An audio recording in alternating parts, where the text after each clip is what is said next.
Hello, the live stream is gonna start very soon, but before that big mouth starts talking, I wanna tell you about the secret art of game mastery. That's the next DM Lair Kickstarter. Listen, game masters are the heart of all tabletop games because frankly, without you, there would be no game. Your players would just sit there and stare at each other and no one would know what to do. And yet, game mastering can often be challenging and overwhelming. I know, I tried it. I'm still dealing with the trauma from that experience. But anyway, that's why the DM Lair team has taken their accumulated experience as game masters in a plethora of game systems, over 100 years of combined experience, that's a lot of finger counting, and put it all into one book, The Secret Art of Game Mastery. Whether you're a seasoned game master or a brand new one, we want to help you run amazing games for your players. And in this book, we'll guide you in the secret art of game mastery. Trust me, it's super secret. These are the things that you often don't find in other game master guides. Oh, and everything in this book is system agnostic. That's a big word that means the information will work for any game system you want to run, be it Pathfinder, D&D, Call of Cthulhu, Shadowrun, Savage Worlds, or something else. The Secret Art of Game Mastery Kickstarter launches in August, but if you click the link below, you can follow the project and get notified when it goes live. So yeah, do that right now. Clicky. Hey, what's going on, ladies and gentlemen? Moderators yelling at stream elements and it finally woke up. Cool. Anyway, yeah, welcome to the live stream. We are going to be creating a level 19 adventure together tonight. This is gonna be fun. Level 19. Yeah, we're probably going to be using some Tome of Beasts books tonight. We'll probably just pick one of them to pick from because the pickings in the SRD for like official high-level monsters are probably not going to cut it for what we're doing tonight. But yeah, level 19 adventure. We're going to do start to finish. We'll brainstorm. We'll pick monsters. We'll come up with a backstory, like a plot.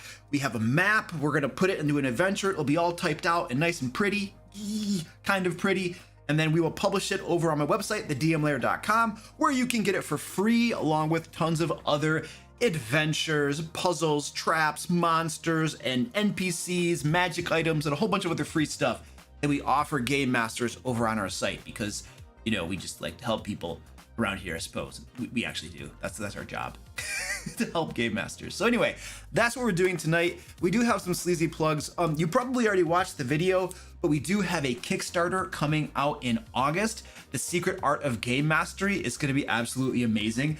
My team and I, my core team and I, we have taken all of our combined game master experience over the decades we've been playing over various systems and genres, and we're putting it all into this book. It's system agnostic and genre agnostic. So no matter what game system you're running, there's going to be information in this book that's going to help you, whether you're a veteran game master or whether you're a new game master who's kind of lost and freaking out and don't know exactly what you're doing. This book is for you. So August, there's a link down below where you can follow that bad boy. It's going to be absolutely beautiful. So I have sleazy plugs I have to do, but that was one of them. We got one of them out of the way. I got like a couple more. We are doing a giveaway tonight. If you want to get in on the giveaway, you can win Into the Fae. This is our level 1 to 5 adventure module we created. This was our very first Kickstarter, and you can get a physical copy of this thing. It's very beautiful. I wrote this bad boy. Did I do it all myself? I think I wrote like 90% of it myself. I think some of my team members probably helped me with bits and pieces of it. I didn't do like I had a team to help me edit and everything. Don't get me wrong. And art direction and stuff, but most of the adventures in here I wrote myself. So anyway, the giveaway, if you want to join that, the winner will get one of these bad boys, or if you already have it, which some of you probably do, then you can get store credit on the DM Lair store, where you can get whole bunches of other cool stuff from us. Almost everything's something for game masters to help you in your games, you know, to make your lives a little bit easier. I got a cat already that's bothering me, so I got to kind of pet her while I'm talking to you. So we got the giveaway going on. We are also raising money for I gotta pull this up. Sorry, I always forget to pull this screen up. We are raising money for a charity. I'm gonna pull the charities page up really quick for you. So I feel like when I show their like homepage, it's the City Rescue Mission of Lansing. I feel like it kind of maybe proves that it's actually legitimate and I'm not just trying to take your money to go like on vacations and stuff. but we are raising money for the city rescue mission of Lansing. They help folks who don't have food and don't have shelter. If you would like to contribute to them, you can do so at the link down below. And why is my other thing? Hold on a second. There we go. Whee! There we go. You should be able to see my face on this screen. Now you can. If you'd like to contribute to them, 100% of all tips will go to the city rescue mission of Lansing. Once we get to $500, we'll give them a big donation. We are currently at $200. That little bar, there's a little bar at the bottom of the screen that you can see our current progress. So we're almost halfway there to our donation goal. Also, if you would like to donate through tipping, other cool thing that happens is you can see right up here, these are like the charity donation perks. These are ways that you can like punish me, basically, I suppose, and make me do push-ups by donating a certain amount, make me dance, make me sing, or make me sing and dance a song of your greatness. And I am really bad at singing and dancing, so it'll, if you want to see me embarrass myself, then that's what you just donate to a charity, and then I look like a moron. So it's beautiful. All right. Final thing, and then we're gonna make this adventure, is that we're gonna give a shout out to my wonderful, beautiful patrons. These folks here you see on the screen, these are my awesome patrons. Not all of them, but lots of them are here on the screen. And I love my patrons. They literally help pay the bills around here so that I can continue creating videos for you, the stupid shorts that I make, answering your questions, the live streams that I do. Right now, like walking through how to create an adventure, and all the stuff that I do, my patrons help support that, and I'm deeply appreciative. We have 2 full-time employees now. We have other core team members. We have freelancers as well, and all these folks, rightly so, get paid to do what they do. And my patrons help support that. I'm deeply appreciative. All the free content we make and all the premium content we make as well, they all help support that. So it's very cool.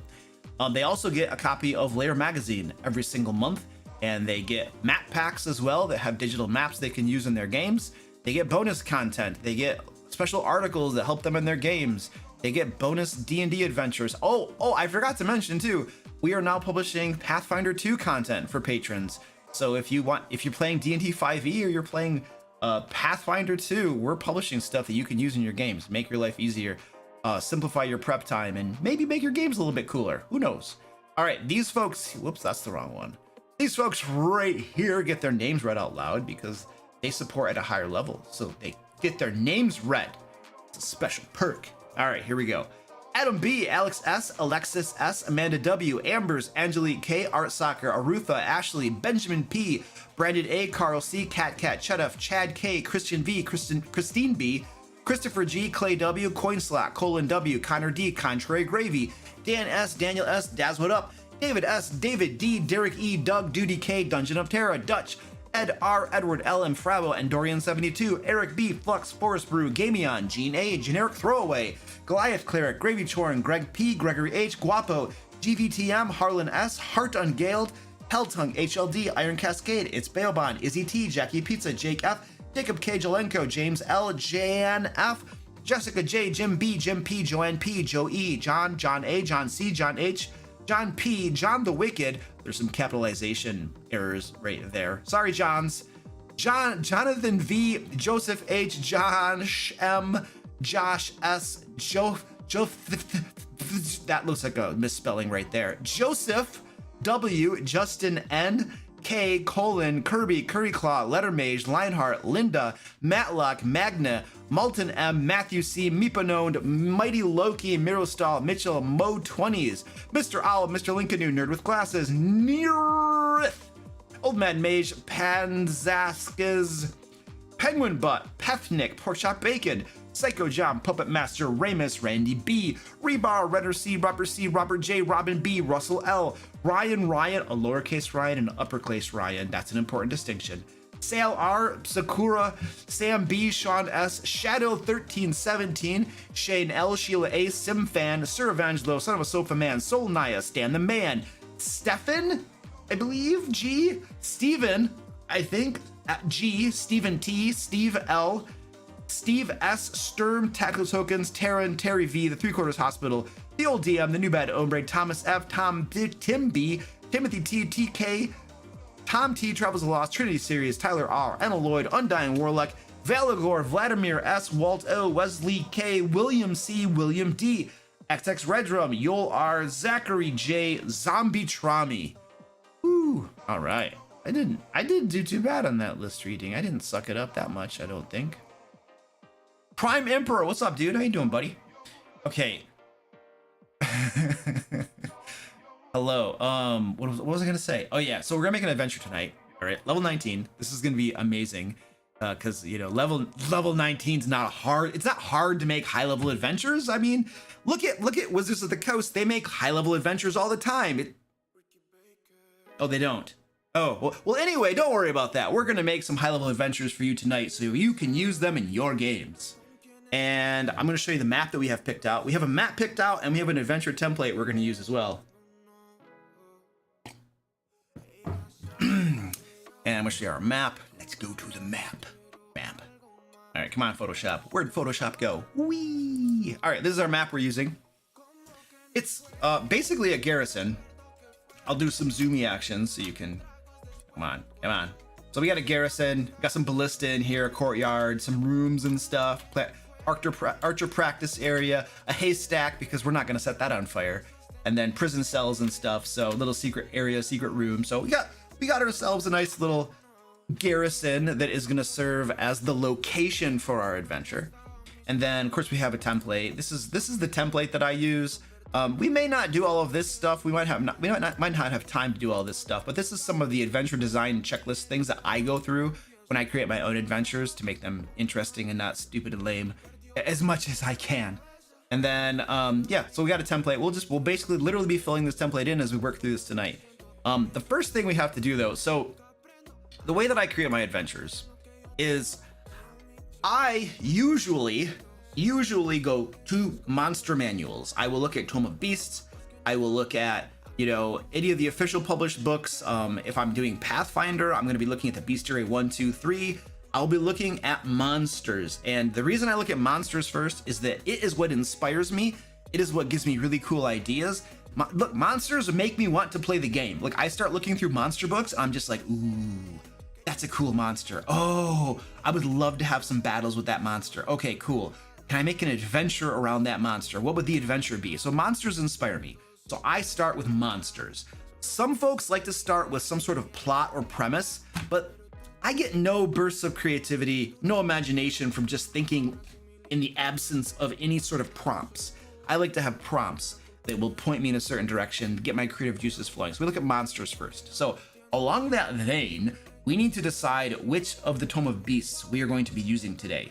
We have Tome of Beasts 1, Tome of Beasts 2, and Tome of Beasts 3.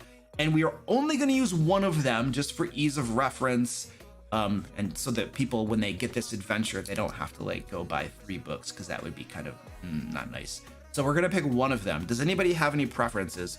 Tome of Beasts 1, 2, and 3.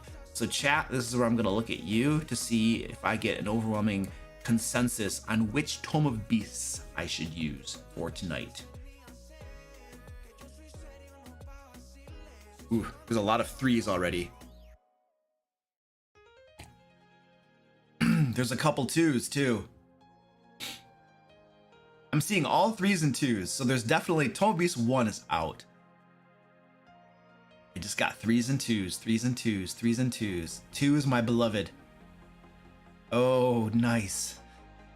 I think we almost have a tie between the 2 of them. Well, I'm going to tell you what. I have not used Tome of Beasts 3 a whole lot. I've used 1 and 2 a whole bunch, but I just got 3, like, you know, whenever they fulfilled the Kickstarter, like a few months ago. So I think we're going to go with Tome of Beasts 3 today.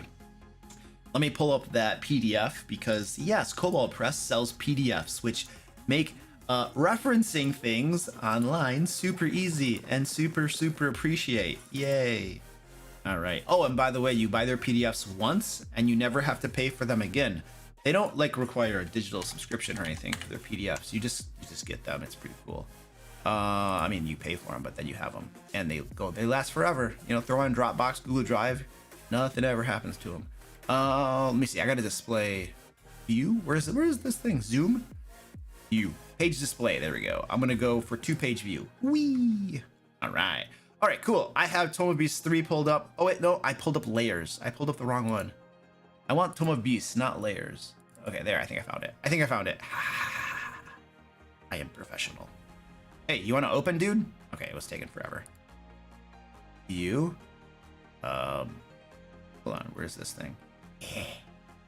2-page view. There we go. Okay, so I have Tome of Beasts up. Whee! Tome of Beasts 3. Yay! The alt cover, by the way, is spectacular. I have the alt cover. It is gorgeous. I'm not a fan of the interior layout, but that's neither here nor now. The monsters are spectacular though, and that's really the important thing. And the artwork is pretty cool too. Anyway, we need to find some monsters. Does anybody have some ideas for monsters? It can be anything. It doesn't matter. Like, I know that this is our map, but we don't have to pick monsters based upon the map. Half of the cool part of creating an adventure with monsters is we pick the monsters out that we want to use, and then we say, why are those monsters here? And what is going on? So the map does not inform our monster selection necessarily. We can just pick some cool crap out. Oh, you know what we need to do though? What we need to do, we have to come up with an idea of the CR of the monsters that we're looking for. Because it's not going to do, if we pick out like super low level monsters, it's not going to help us a whole lot. So we're going to go over here, and then I'm going to go to my challenge rating calculator thingy bobber that I use. And we're going to put in, so this is a level 19 adventure. And it's 4 to 6 players, so we're going to balance it for 5. And then I'm going to just kind of experiment with different challenge ratings of monsters to see what like CR more or less is going to work. Now, remember, when you were building encounters, one-on-one fights usually suck. It's just action economy, it sucks. Even in 2 monsters usually sucks. 3, it's like a little bit better. But the sweet spot for encounters is when you have more or less the same number of monsters as you have characters. That's like the sweet spot, generally speaking, to make, fights more or less interesting. So that's what we're looking for. So I want to have, we'll say 5. We want to have about 5 monsters, and let's just throw in a CR of 15. All right, so that's deadly. It's actually twice deadly. Like, that's the deadly threshold, and we're like over twice that much. So CR 15 is probably not going to work. Let's see. Now for bosses, actually, you know what? I forgot one little tip. I forgot one little caveat. D&D 5th edition is completely broken at higher levels. This is the reason, of course, why Wizards of the Coast doesn't make adventures for that high levels, because the game system is broken for high levels and people don't ever play that high because it just falls apart. So that said, characters at level 19 in D&D 5th edition are going to be crazy powerful. So this is actually, we have to consider that. We really have to consider that and take that into consideration. So if we're tossing around deadly encounters at level 19, not a big deal. So that is probably a possibility. Let's just play around with some numbers. See, even 5 level 12s, you get that. 5 level 10s, you get that. I would say we're probably looking for between level CR 10 and 12 would be probably acceptable. I'm sorry, 10 and 15. If we go for CR between 10 and 15, we're probably going to come up with some cool stuff. So let's see. We are looking for, I'm going to put this right here. CR 10 to 15 is roughly what we want. Now that said, the boss monster could be a lot higher than that. We could go with a really high boss monster. Right now, I am running my Ancient Dragon group is at level 16 right now, and they're about to take level 17. And I am using like CR 20 plus boss monsters with them. Easy, like 22, CR 25. I'm using super high level boss monsters with them, and they're surviving. It's not easy. They're very challenged, but they're surviving. So we can definitely use a higher one for a boss. So boss can be higher, but that's going to give us an idea of the challenge rating levels we're looking for. So now, with that said, please feel free to discuss or suggest in chat some challenge ratings or some monsters from Tome of Beasts 3, and I'm going to go to the end of it. You see, here's another beautiful thing. I'm going to tell you, this is like the gold standard for creating a monster book. You want to have an appendix that lists the creatures by challenge rating so you can easily find them. List the creatures by type because sometimes you need to have undead, okay? And list the creatures by terrain where you're likely to find them. This is the gold standard for monster books. Now, I did notice the other day that for Tomo Beast 1, they did not do this, and I was rather disappointed. But they do have our Tomo Beast 3, and I think they have our Tomo Beast 2, but I could be mistaken. But anyway, that's if you're publishing monster books, I'm just kind of throwing this out there. Gold standard, this is super useful. Please do this. Okay.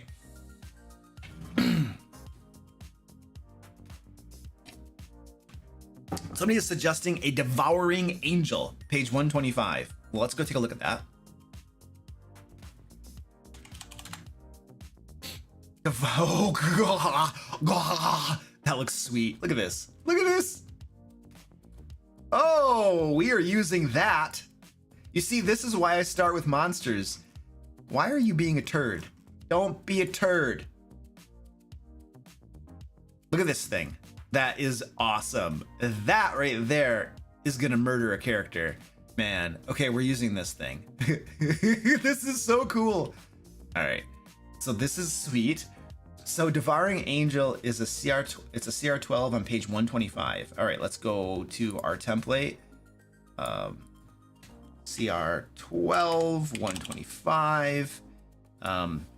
Devouring Angel, nice. And Zach, I know you're in chat here and stuff.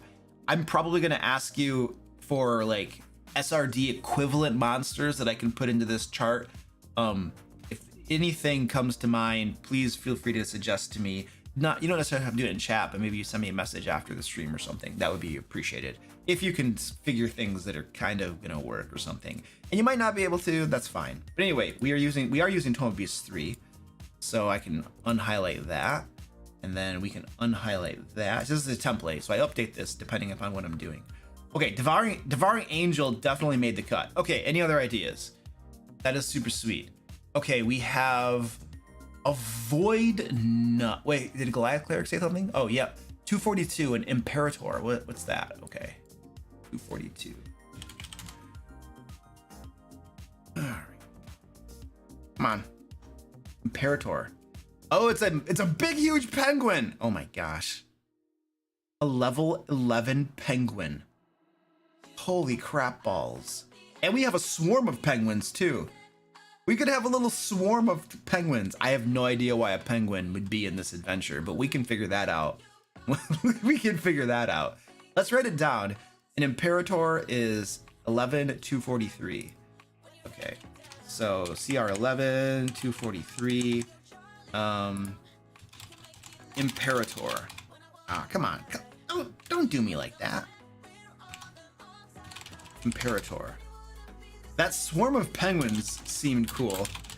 That's not very challenging, right? It's a CR5, but that was pretty cool. I thought that was interesting.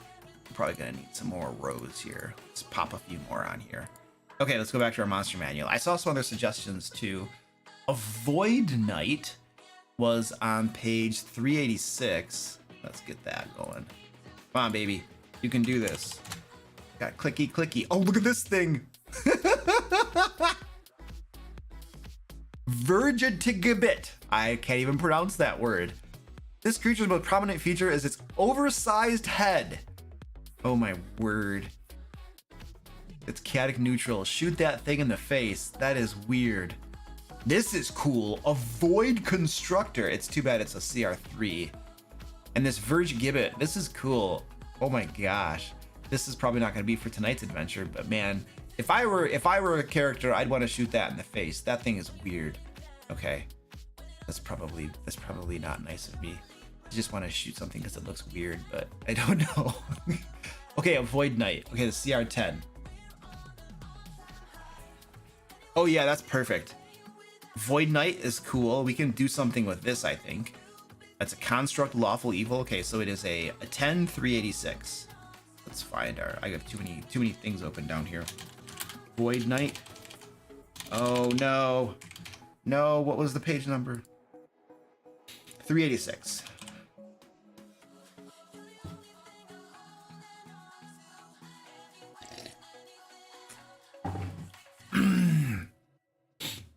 What else did we have? Sand Dragon is on page 144. What level is that? Sand Dragon. Whoop, whoop, whoop, whoop, whoop. Oh, hey, it's a dragon, so it's various level. Oh my word. Challenge 23. That would be our boss, obviously. I mean, a sand dragon, what can it do? A sand blast? Oh, dude. Piercing damage and fire damage. Oh, if you fail your save by 5 or more, it suffers 1 level of exhaustion. I love those mechanics. Exhaustion sucks. That is beautiful. That's a really cool. And blinding sand. Oh, it has two different breath weapons it could choose from. Each creature must succeed or be blinded for 1 minute. A blinded creature can take 1 action to clear its eyes of sand, ending the effect for it. That kind of sucks. That's a really sucky breath weapon. I'm gonna breathe my breath weapon to steal 1 round of action economy if you fail your save. So I'm gonna use my action economy on 1 round to steal 1 round of your action economy. That's a really stupid breath weapon. That makes 0 sense. All that does is make that makes the fight go longer. Neither side makes any gain in victory in that fight. It really just pushes that fight out 1 round longer than necessary. That's a stupid breath weapon. That makes no sense to me at all. Just mechanically. Like, you could say, well, that's cool. You know, it's from a cool standpoint. Okay, yeah, but like mechanically, that serves no purpose in the game besides to extend out a fight longer. That's a dumb mechanic, in my personal opinion. Yeah, I don't think we're gonna have time to homebrew anything and change stuff, but I wouldn't use that. It's got to do like some damage, or you have to, like, you're blinded until you succeed on that saving throw, and you get to make that new save at the end of each of your turns. That's actually a mechanic that would be worth using. But if you can just automatically clear the sand out of your eyes without using an action, that's a dumb breath weapon. So this is, yeah. Sorry, Cobalt Press, but that right there is that's a downer right there. Not gonna work. All right, you guys think I only rip on wizards? Nope. I will be honest about anything I see that I don't like.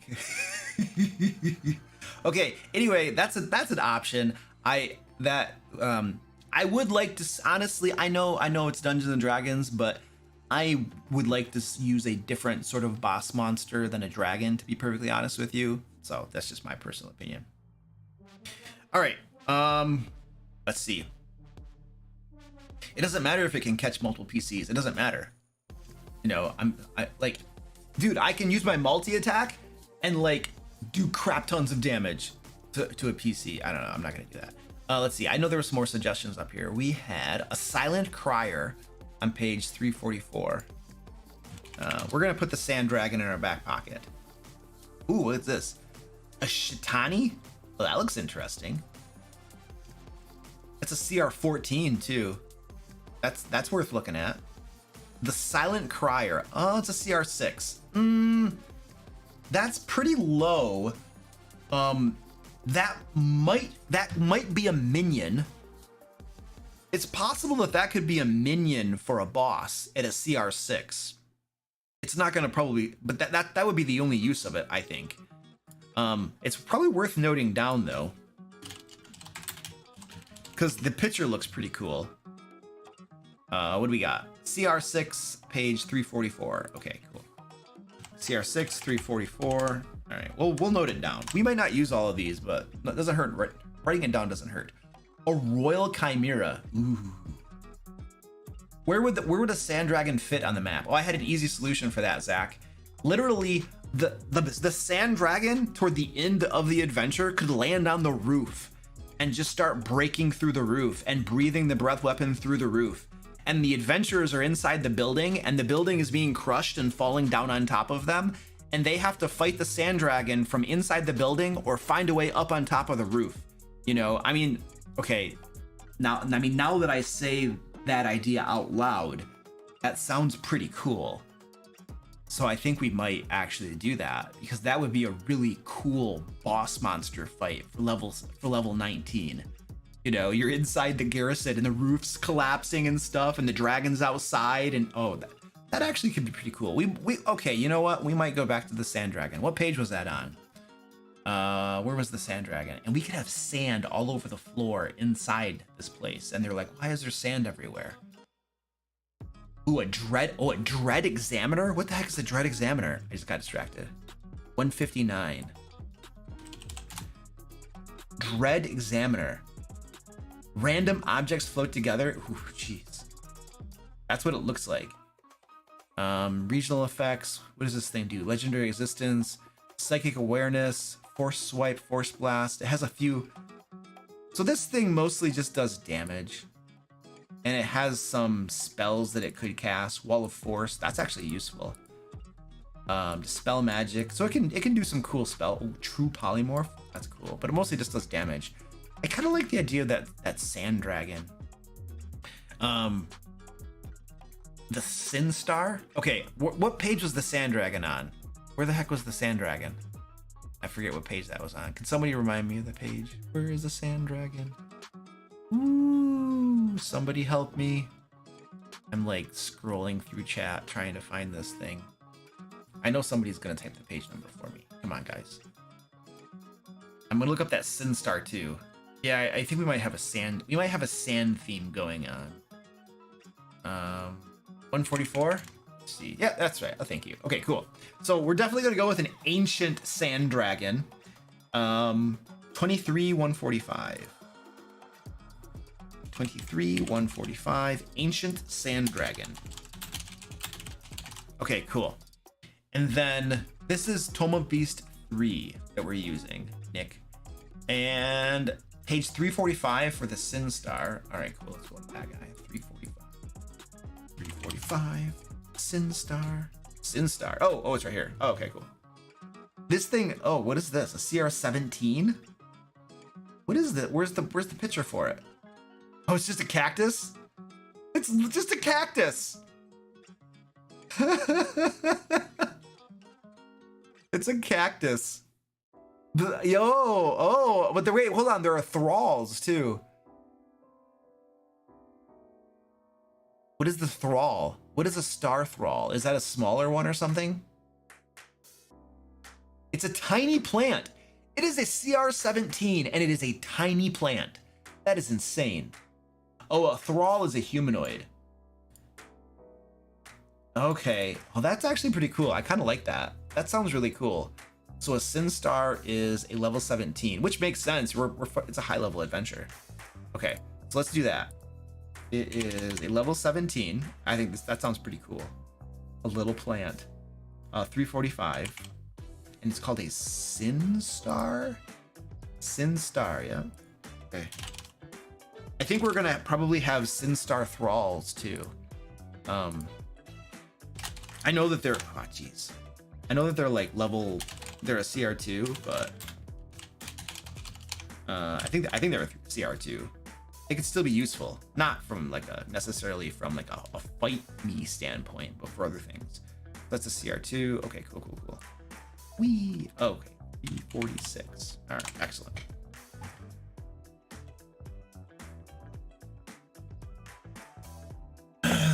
Okay, cool. All right, sweet. Wanted to remind folks that we are doing a giveaway tonight. You can join the giveaway at the link that one of my moderators is going to throw in the chat momentarily. You can get a copy of Into the Fae. This is our level 1 to 5 adventure module featuring lots of Fae creatures. Hard copy you can get of this, or the winner can also choose to get store credit on the DM Lair store, where you can get lots of other high quality Game Master resources such as adventures and Lair magazine. You can get Layers and Legends, which was our last Kickstarter, which has like 700 pages of Game Master resources, adventures, puzzles, traps, magic items, monsters, tons and tons of crap in Layers and Legends. So there's a link to the giveaway down below where you can sign up for that. We are also raising money for a charity too. If you would like to contribute to that, all tips will go toward the charity. We are raising money for the City Rescue Mission of Lansing. This is like their website, you know, with like pictures and stuff. Basically, they provide food, shelter, for those who do not have it in the area near where I live. So if you'd like to tip, 100% of all tips will go toward the city rescue mission of Lansing. And our goal is at the very bottom of the screen. We're trying to raise $500. We're about halfway there. We have $200 raised so far.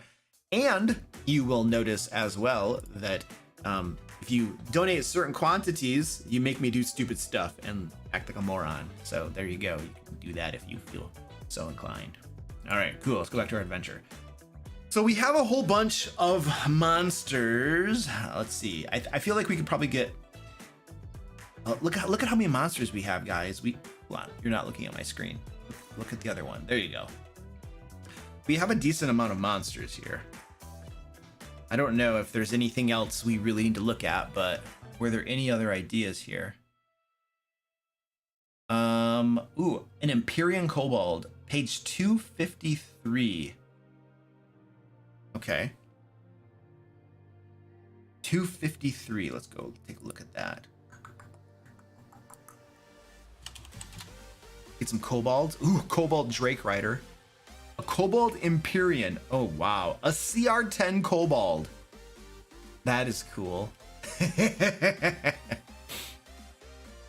All right, so it's 10,253. Wow.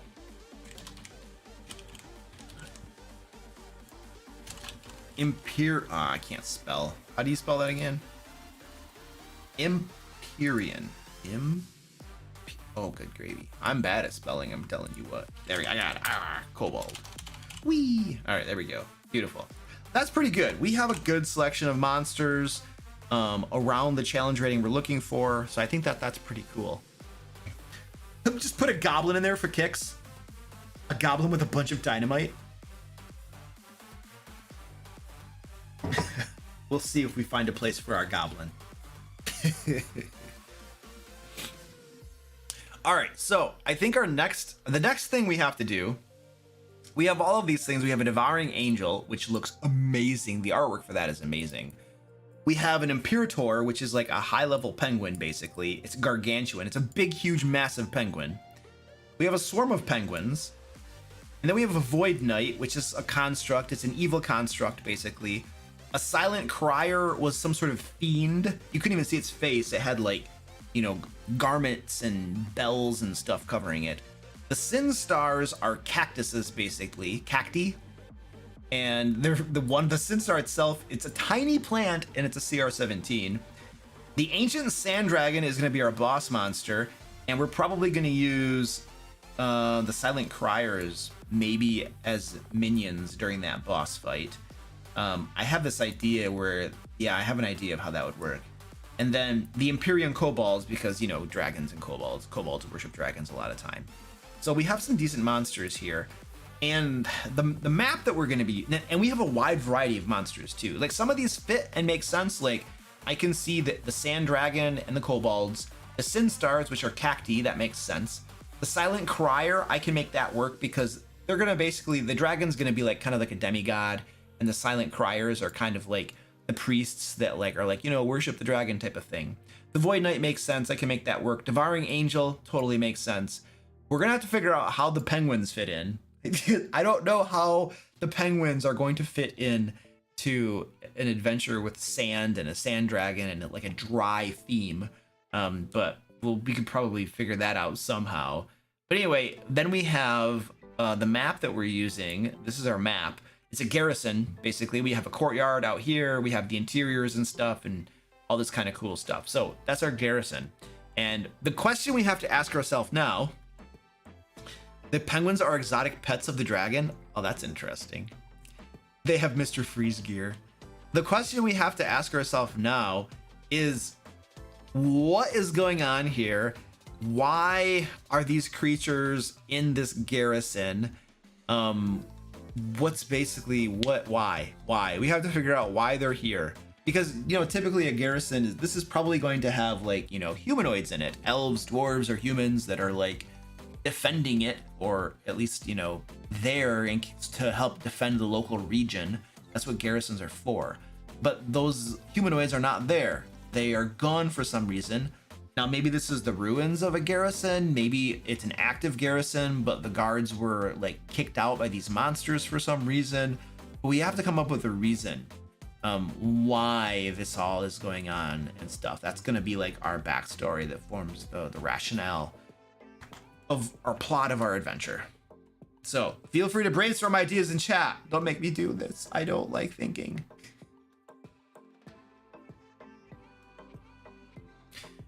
What if the Sin Star and its thralls are doing a Robti rave? And I don't know what that is. And the goal isn't necessarily to defeat the monster, but to get through them to the other side. The party is contracted by the penguins.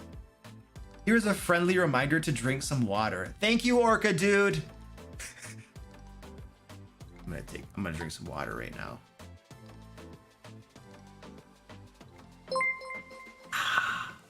It's actually tea, but it's still hydrating. And I have a big thing of, this is my backup water right here. I just threw my coaster across the room. I don't even know what a rough tea rave is. I don't know what those things are, guys. You're talking about stuff I don't know what they are. It was used to be a garrison that was converted into a zoo that the penguins were part of. The Sand Dragon took over the garrison to weaken the kingdom's defenses or something along those lines. Yeah, I mean that's pretty standard and perhaps a little bit cliched. I wouldn't mind something like, you know, I don't know, like cool and different, or something that subverts expectations or something. I don't know. The dragon is turning an Arctic area into a desert. Wild magic accident. Soldiers turned into all kinds of exotic creatures. Oh, wait a second.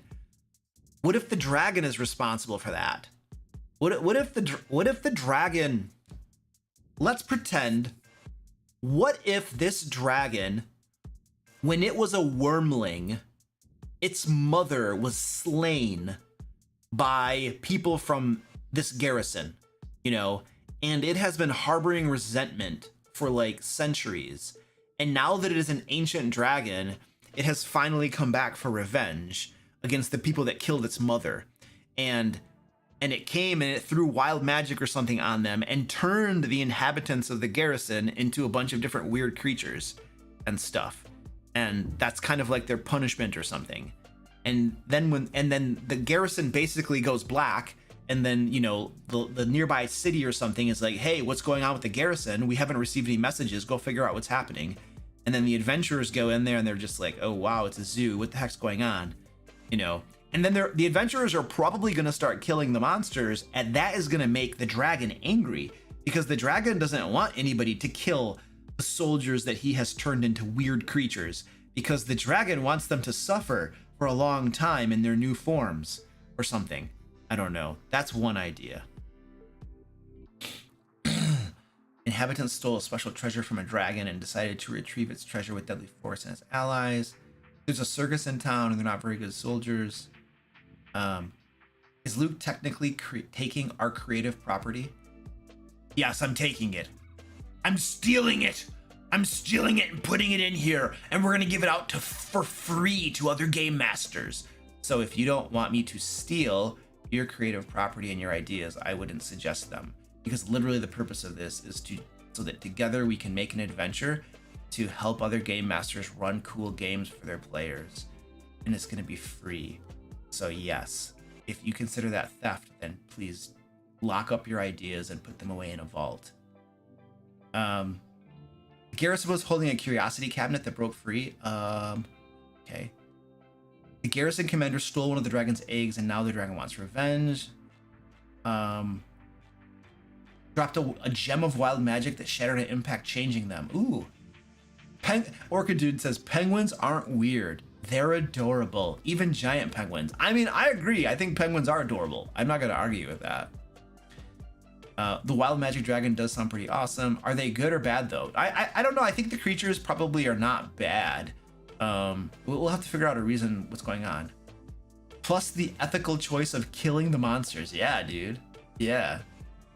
The penguins are under a permanent charm. Yeah, they're probably not gonna be nice to people, you know.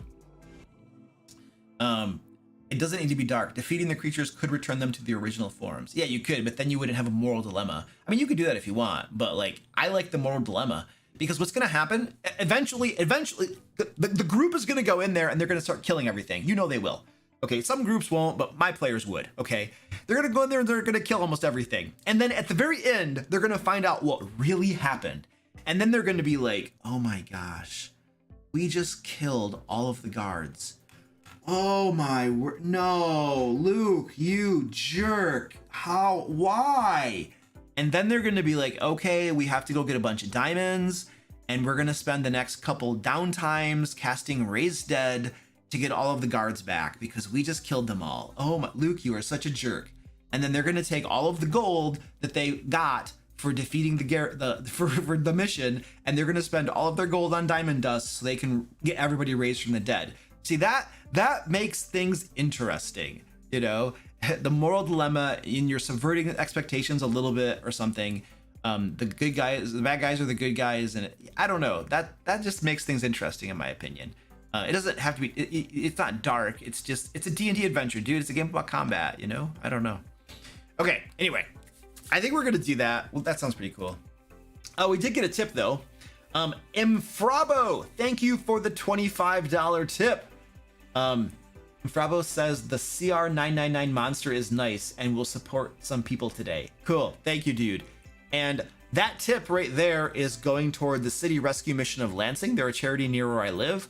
And the $25 level makes me do push-ups as well. So we're going to do some push-ups really quick and then we'll continue with our adventure creation. Let me go to my room cam. There we go. And it's getting dark. Hold on a second. Let me adjust this. It's getting dark here. I gotta do a little thingy bobber here. Whee, there we go. That'll make that look a little. I got a cat and the little guy is sleeping there. He's like, I'm just relaxing. I'm relaxing. All right, I owe some push-ups. Watch out, guys. Come on, I'm busy.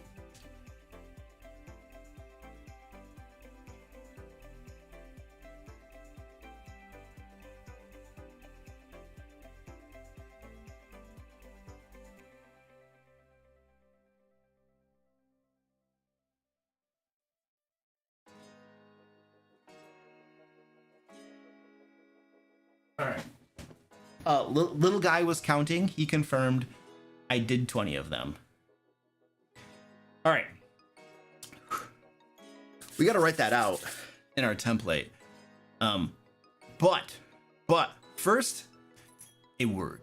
Hi, Barbarian here. Are you enjoying this content? Would you like to have me guilt trip you really quick? Because here's the thing. My team and I work really hard to create all this content. The videos, the stupid shorts, the TikTok garbage, these Q&A live streams, the adventure creation live streams, all of the stuff, all of the free Dungeon Master resources on the DMLair.com and Lair magazine, which is just amazing and beautiful. Anyway, here's the problem. My team doesn't work for free, and Mrs. Barbarian always wants me to take her out to eat, like every single day almost, and I mean, I like Olive Garden and Texas Roadhouse, but all of those margaritas get really expensive. And you know, if I don't pay the people on my team, they just kind of stop working. I don't get it. Anyway, here's how you can help me help you. Basically, you can just take a whole bunch of cash, you know, put it into an envelope and mail it. No, wait, hold on. Let me think about that. No, you know what? This is the 21st century. Just give me your credit card number. Okay, forget all of that. My lawyers have advised me to instead request that you become DM Lair patrons at the link below. I mean, it still allows you to send me money, but it's legal and you get cool stuff in return. For instance, every month you'll get a new issue of Lair magazine, which contains tons of Dungeon Master resources like adventures, puzzles, traps, monsters, magic items, and more. You see, I'm not just asking for a handout, which is what a lot of people do with their Patreons. I'm actually going to give you stuff in return. So yeah, just, you know, kind of click that link below and become a DM Lair patron, you know, so I can stop putting my foot in my mouth. Thank you. All right, there we go. Oh, this smells good. My cats need attention. All right, I'm gonna give them some snacks so they stop crying.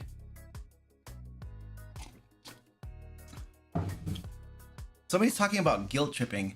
Orca Dude says, yes, I am enjoying it, and I don't mind being guilt tripped. How are you being guilt tripped? What do you be? What's going on, man?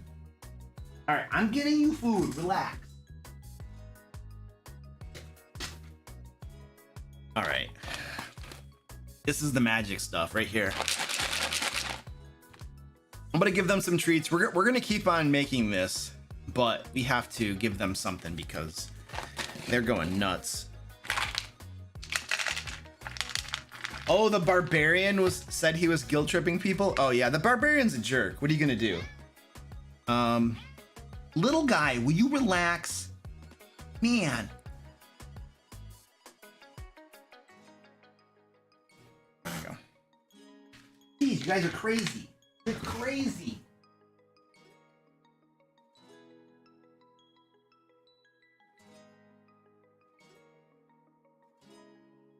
There.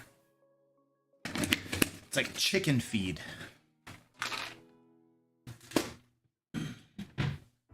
Scatter that stuff all over the place, man.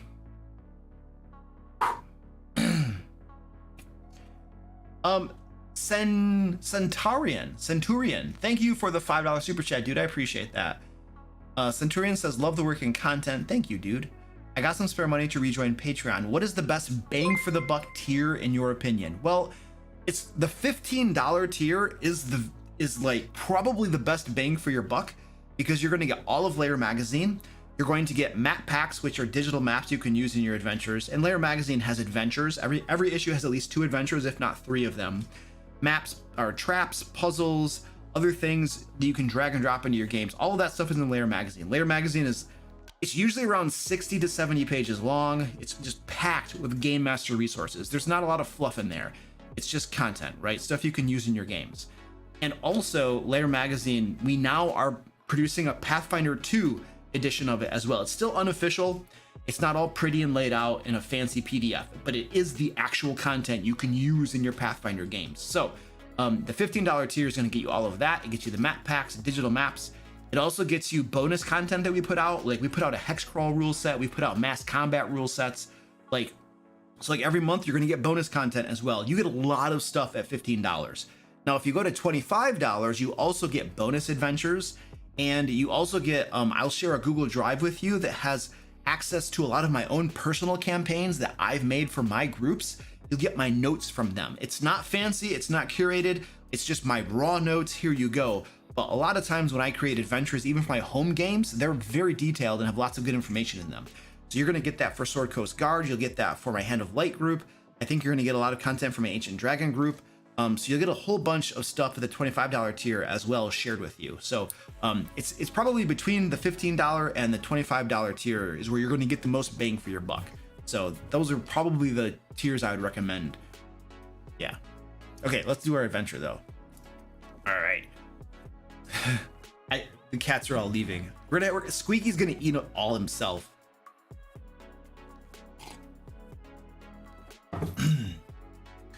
Lair magazine is a digital resource. Every year, what we do is we do a Kickstarter where we take the entire year and we put it into a book. So the Kickstarter is when we actually put it out as a physical book for you to use. But the monthly that comes out is a digital magazine. It would be insanely challenging to publish it also. Among all the other things my team does, that would be crazy to do a print. All right, let's see. Woo. All right, so we have to write out the backstory of the adventure. So let's go to the adventure background right here. And I'm just gonna write out the idea that I had. Before we do that, we need to brainstorm some ideas. This is going to be, the name of this town is going to be Grimstone. Grimstone is the name of a town in a setting that my team and I created called the Heraldlands. And Grimstone is one of those principal towns there. It's a city in the Heraldlands game setting. So it's going to take place in the city of Grimstone, roughly, or nearby Grimstone, we'll say. And then as far as now the NPCs, this is where I need your help like right now. I need to know the name of this ancient sand dragon. This is our bad guy. So I need to know the name of the ancient sand dragon. So if you can start brainstorming his name in chat, please. All right. And then I'm going to pull up the Grimstone document that gives us more information about Grimstone so that I can reference it as I create this, because I want to know just a few things about Grimstone. All right, I need to find this. I'm in the wrong place. Go to Patreon, Heraldlands game setting, and published content. I'm going to go to Grimstone. All right, cool. There we go. All right, and then I have Grimstone. So basically, this already has a whole bunch of NPCs and stuff created. And most importantly, I want to go to the mayor, who I think is... Here we go. So this guy is the mayor. So this guy right here is going to be... He's the mayor of Grimstone. And I'm just going to copy paste this into the adventure that I'm creating. Makes our job easier. And then I'm going to go back. As you guys are brainstorming names for this dragon, I will get back to you in a moment, and we're going to pick a name for the dragon. Oops. Right. The mayor of Grimstone. All right, cool. All right, now let's go back over here. Oh, wow. I even have a pronunciation guide. Oh, wow.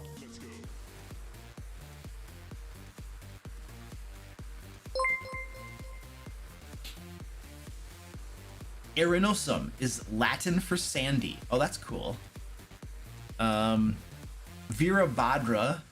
Sarasas. Thank you for the super chat too, by the way, Orkin dude. I appreciate that. Bovengram. I love the pronunciation guide. That it's like Prime Emperor. It's like, you're like, you know what? Luke sucks at pronouncing things. If I don't tell Luke how to pronounce this, he is going to butcher it. Therefore, I am going to give him a pronunciation guide. That is very, very smart of you, dude. It's like Imrith, Cole, Morpheus. Is the dragon male or female? I don't know. I don't really. It doesn't really matter. Just roll a die. I don't care. We'll just say it's a guy. I don't care. It's coming back for revenge against his mother. We'll go guy. It doesn't really matter though. You take your pick. Geez. I think we're gonna go with a combination of two of these suggestions that I see in chat.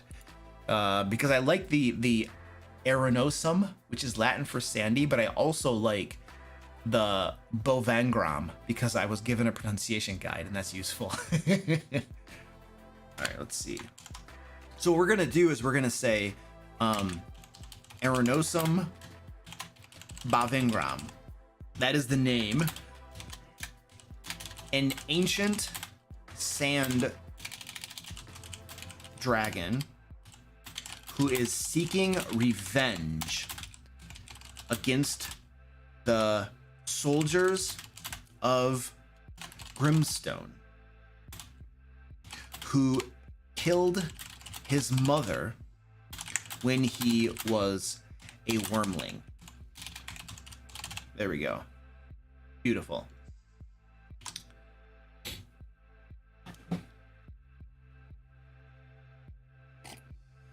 You should have called him Bill. If you had called him Bill, I probably wouldn't have picked it. Also known as the Blinding Dune. Oh, I like that. I like that. The Blinding Dune. That's cool. All right, so now that we have some names here, we are going to write our adventure background. We shall say, geez, centuries ago, the soldiers of Grimstone slew a sand dragon that had taken up residence nearby. Now, the son of that sand dragon, and this is where we're going to use some copy paste action, but I don't have to type that out every time. My goodness. Aerosol Pavenogram has grown from a wormling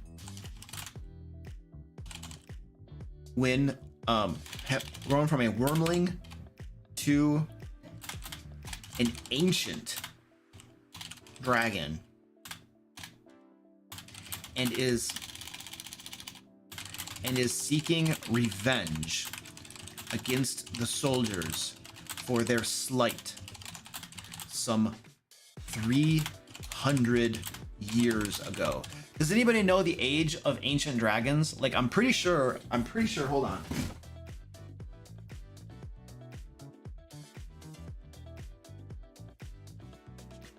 Looking for Fizzban. Where is...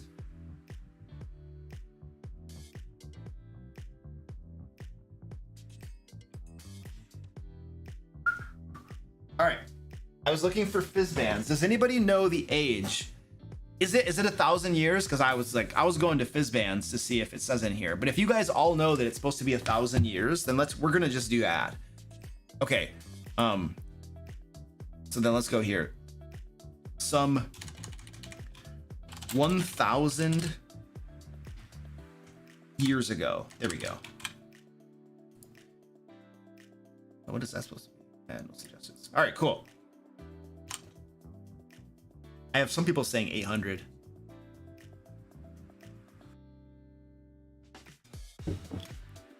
Yes, he waited 1,000 years to kill some soldiers.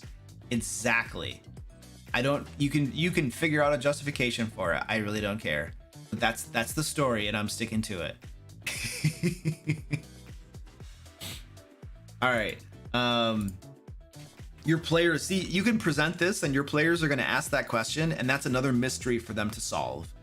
The dungeon master doesn't have to have an answer for those things. You just create and your players wonder why, and you just give them a poker face, and then they're just like, there's a reason. Why did the dragon wait 1,000 years? Oh crap.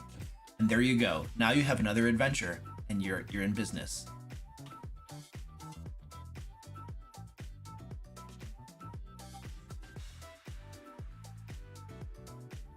Okay, so now we have to write, to that end, Erinasum obtained a wild magic gem and hurled it at a garrison on the outskirts of the Grimstone region.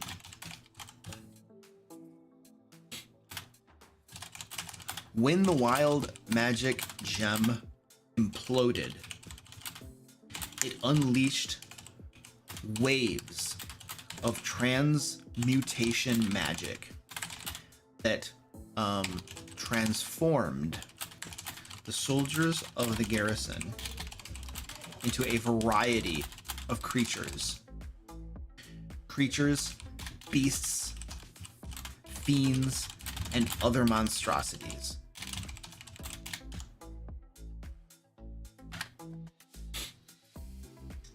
Now, all right, now we're gonna find the captain of the guard. No, is it the mayor or the captain of the guard? There's a captain of the guard. Let's see what her name is. What is the name of the captain of the guard at Grimstone? Reynard Quinton. Reynard Quinton is the captain of the guard. Cool.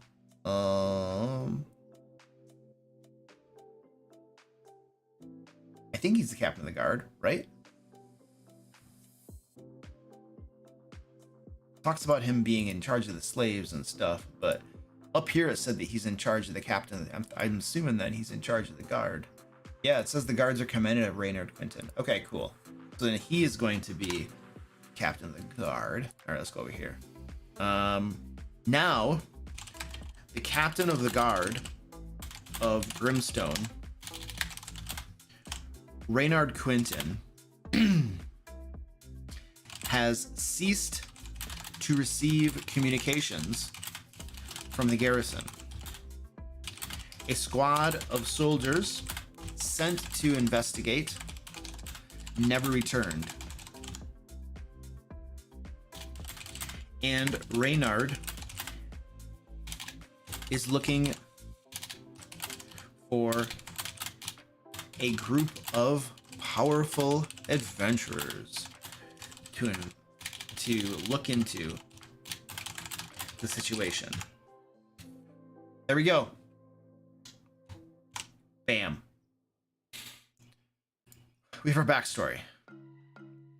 I think the next thing I want to do is I want to create the encounters.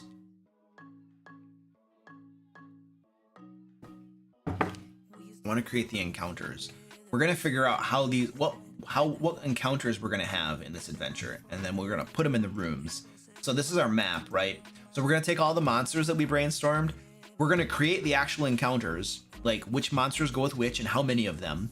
We're going to create that all up front. Once we have the encounters created, we're going to decide which rooms in the garrison those monsters are going to be in. All right, so that's our next couple of steps that we're going to do. Once we have the encounters created and placed in the adventure, then we can start fleshing out some more of the details of the adventure. A lot of times this is the process I use. I start high level and get some stuff fleshed out, and then I start filling in details and stuff. Because a lot of times, you guys, if you can figure out what the monsters are, you can create your encounters, you can put them on the map, decide where they're going to be. A lot of times, the rest of the details you can just make up on the fly as you're running the game. And then, for instance, if I'm designing a game that I'm gonna run, I might stop there and I'll just plan to make up everything else on the spot, you know. But the map and the encounters, I want to have those ahead of time and pretty tight, because I don't want to, you know, improvise those because I might screw it up big time. But making up little details that are not super important, you know, you can leave that to just do while you're running the game. So anyway, that's kind of the rationale for why I design it in a certain order. I do the most important stuff, for me at least, first, and then I save the least important stuff later, because sometimes you run out of time when you're prepping, or you just don't want to spend 3+ hours prepping, and you just want to get the important stuff done so you can go play a game and have some fun, you know. Not that adventure creation isn't fun, but you understand what I'm saying. All right, so let's design our encounters then. Let's go back over here, design some encounters.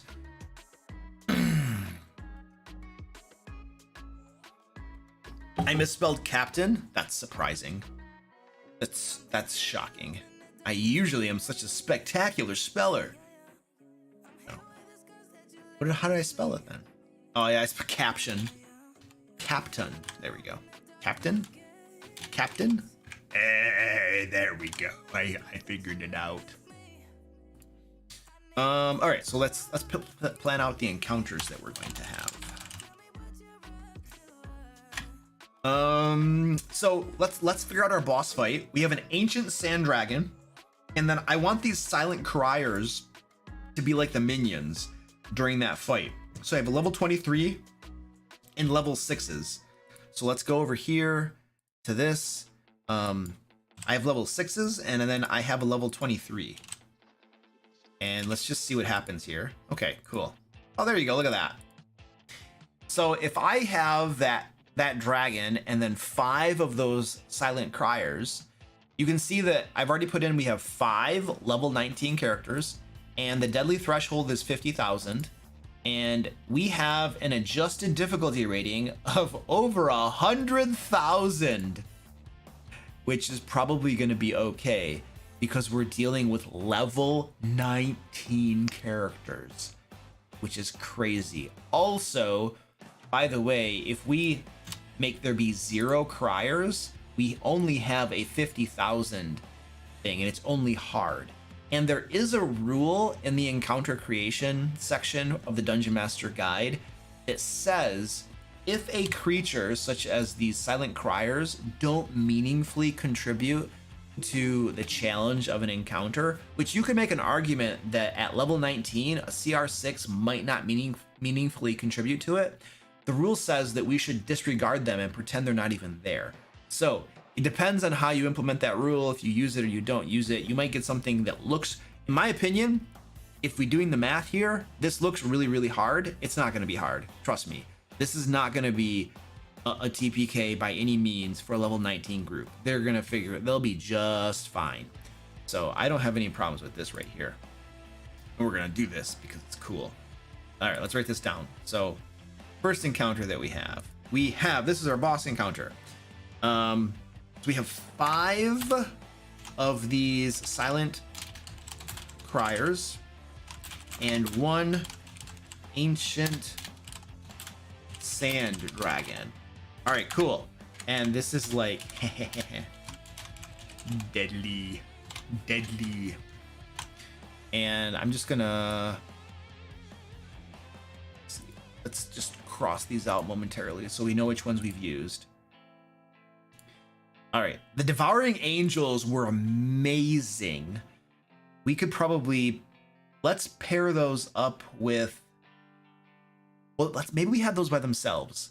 The devouring angels are really cool. I'm thinking that the void knight might go with these kobolds. The kobolds and the void knight might be together. So let's make an encounter with the devouring angels all by themselves.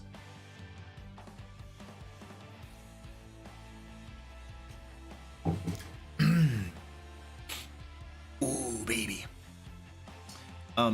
This tool right here, I think I have this linked in the description of the video. I have to sign into chat. Oh gosh. Oh my, I just screwed up my chat window. Oh, I'm gonna have to open my chat window up. This OBS won't let me chat. It's like you have to chat. You have to sign in to be able to chat. Like OBS, are you serious? Oh gosh, it's gonna make me sign in. Oh my gosh, are you kidding me? I'm streaming to my account. You don't know that I'm already signed in. It's killing me. All right, hold on, ladies and gentlemen. Oh my gosh. I just ran into a big annoyance. Stupid OBS junk. All right, stand by. I'm gonna fix this in 2 seconds. Because now I can't see chat. It's prompting me to sign in to chat, and it won't let me.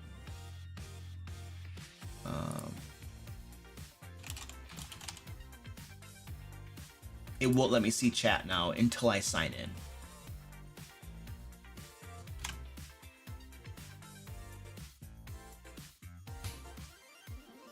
Now I have to go to my phone and confirm that it is me signing in.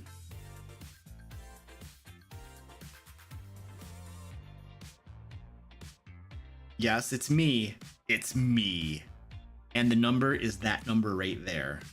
Thank you, Google. Are you gonna let me sign in now, OBS? Okay, I am that person right there.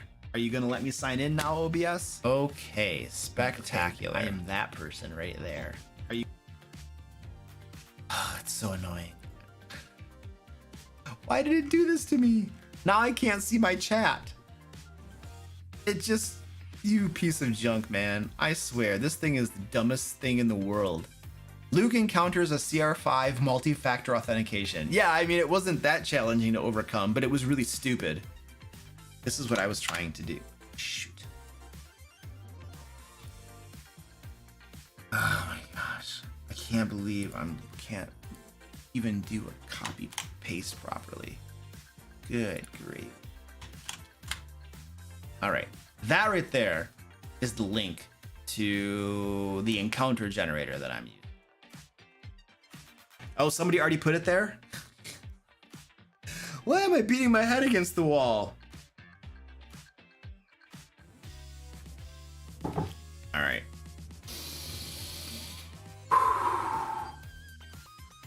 Excellent. And what was I doing? What was I doing before I was trying to do that? Oh, we were creating encounters. All right, let's go back to creating encounters. Spectacular. Where was I doing that? All right, let's push the right buttons here. This is annoying to me. Stream elements. Stream elements, you suck. Oh my gosh. I'm gonna sign out of this crap. I just want to see my chat, dude. I want to see my chat like it's supposed to be. And it won't. This is like the dumbest thing I've ever seen. Oh my word, you're kidding me. Stream Elements is killing me. Okay, I'm gonna sign out completely of Stream Elements. And I'm gonna go back in. I hope that didn't screw my stream up. What a piece of junk. What a piece of junk.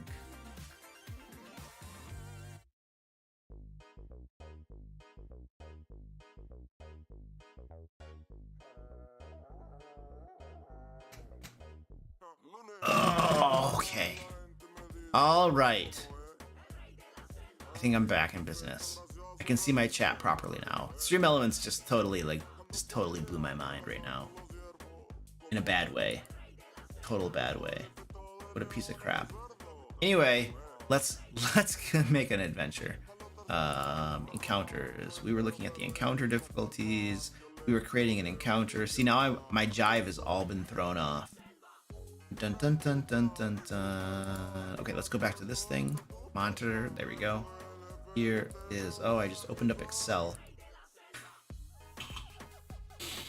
All right, let's make another. Oh, so we're doing Devouring Angels. They are CR12. Let's go back over here. All right, so let's get rid of this thing right there. Let's do that. All right, if we have 5 of them, it's pretty deadly. What if we have 4 of them? What if we have 3 of them? That 3 is not going to be oh, jeez. We either have 3 of them or we have 4 of them. Let's go with 3. It's probably going to be a pretty easy fight, but I think that'll be okay. 3 Devouring Angels is a hard fight. So let's write that down. 3 Devouring Angels.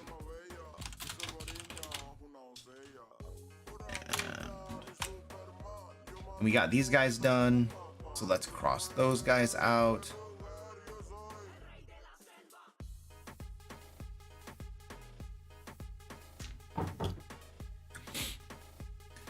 This penguin and the swarm of penguins is going to be an encounter. So we have a CR11 and a CR5. So let's get those guys together. We have 1 CR11 and then probably a handful of the CR5s. That's a medium encounter. Okay. That's fine. It doesn't matter. Not everything has to be super challenging. So we have 1 of those and then 4 of those, and then it's a medium. All right. I think we're probably going to make another one a little bit harder. So we have 1 Imperator, I don't know, which is a penguin, and 4 swarms of penguins. Beautiful. And that is a medium encounter. So I think we're going to make our Devouring Angels. We're going to increase this to deadly then to make this a little bit harder. And remember that we're level 19, so these aren't actually deadly. They're not actually that hard because the CR system is totally broken at higher levels. So we got these ones are done. Excellent. And then we have, I wanted to put the Void Knight with the Empyrean Kobolds. Those are 2 CR10s. So let's see, we could probably have about maybe 4 of them, and that's a hard. All right, let's do that. So 4 of those is a hard. So we go back to here, and then let's say 2 Void Knights and 2 Empyrean Kobolds. And that is hard.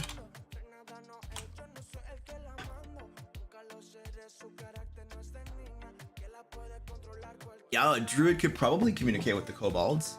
They have to probably be able to speak with animals or something, but that could work. These monsters are from Kobold Press's Tome of Beasts 3. And okay, so we got the Void Knights done, and we got the Empyrean Kobolds done. Oh, a goblin wearing a pink miniskirt? Yeah. I can't promise that's gonna happen. Sinstar and the Sinstar Thrall. We have a CR17 and CR2s. Okay, cool. I feel like these CR2s could probably be in various places in the adventure. A lot of the guards, the soldiers, might have been turned into these Sinstar Thralls, which are cacti people. Well, the Sinstar is a cactus, The Sinstar thralls are just humanoids who have been like changed into thralls of this creature. Anyway, let's do the calculation here. We have a CR 17. We have one of them, and then the thralls. Throw a handful of those guys in there. That's only hard. It's only hard. I have a better idea. What if we have two of those things? Now that looks more interesting. Yeah, let's have two. Let's have two of those Sinstars, and then 4 thralls. Now we're getting interesting. Now we're actually getting interesting. Supposedly it's deadly. It's actually only going to be hard because the thralls are CR2s. They don't meaningfully contribute to it, so we don't count them. And let's put this in here though. That's pretty cool. We're gonna have 2 Sinstars and 4 Sinstar thralls. Okay, cool. And whoops, that is deadly. Supposedly deadly. It's not gonna be. And Sinstar thrall. Okay, cool. Excellent. Excellent.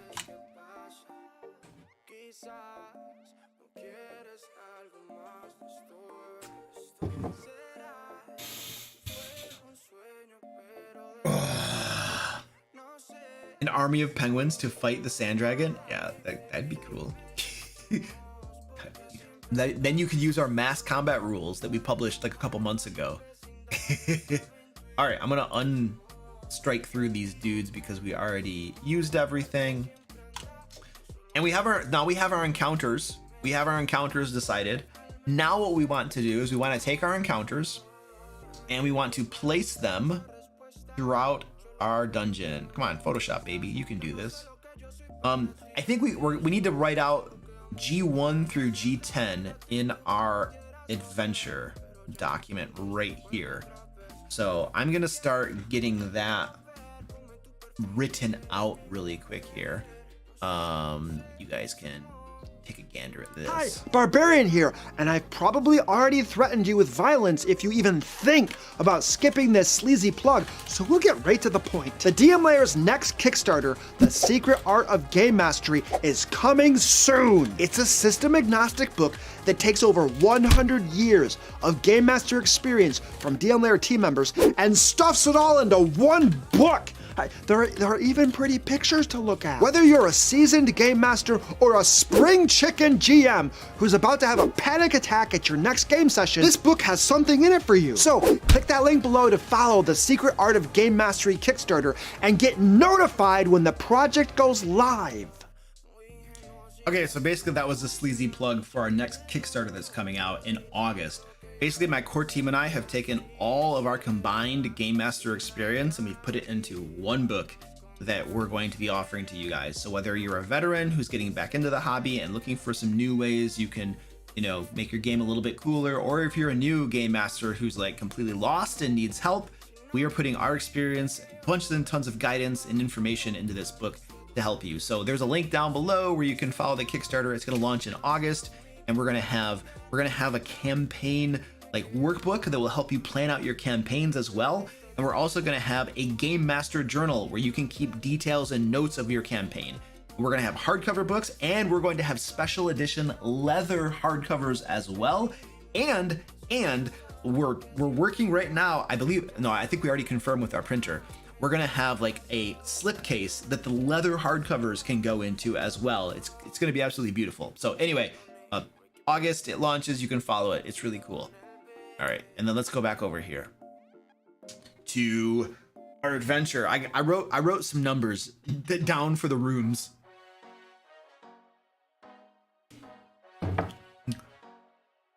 And pretty pictures are confirmed for the book. That makes the barbarian happy. All right, what we need to do now is let's go through our map, and we just need to decide the names of these rooms, basically what their functions are. This is obviously a courtyard, so we're gonna name G1 is our courtyard, and then G2 is this is like some sort of entry hall, basically, or a foyer. A foyer, is that the real term? Foyer? I think that's like a real term. That probably works. So let's go back over here. Foyer. And G3 is, I'm gonna do some zoomies. This looks like a kitchen, right? This is like a kitchen. Yep, that's a kitchen. Okay, cool. Then we have kitchen.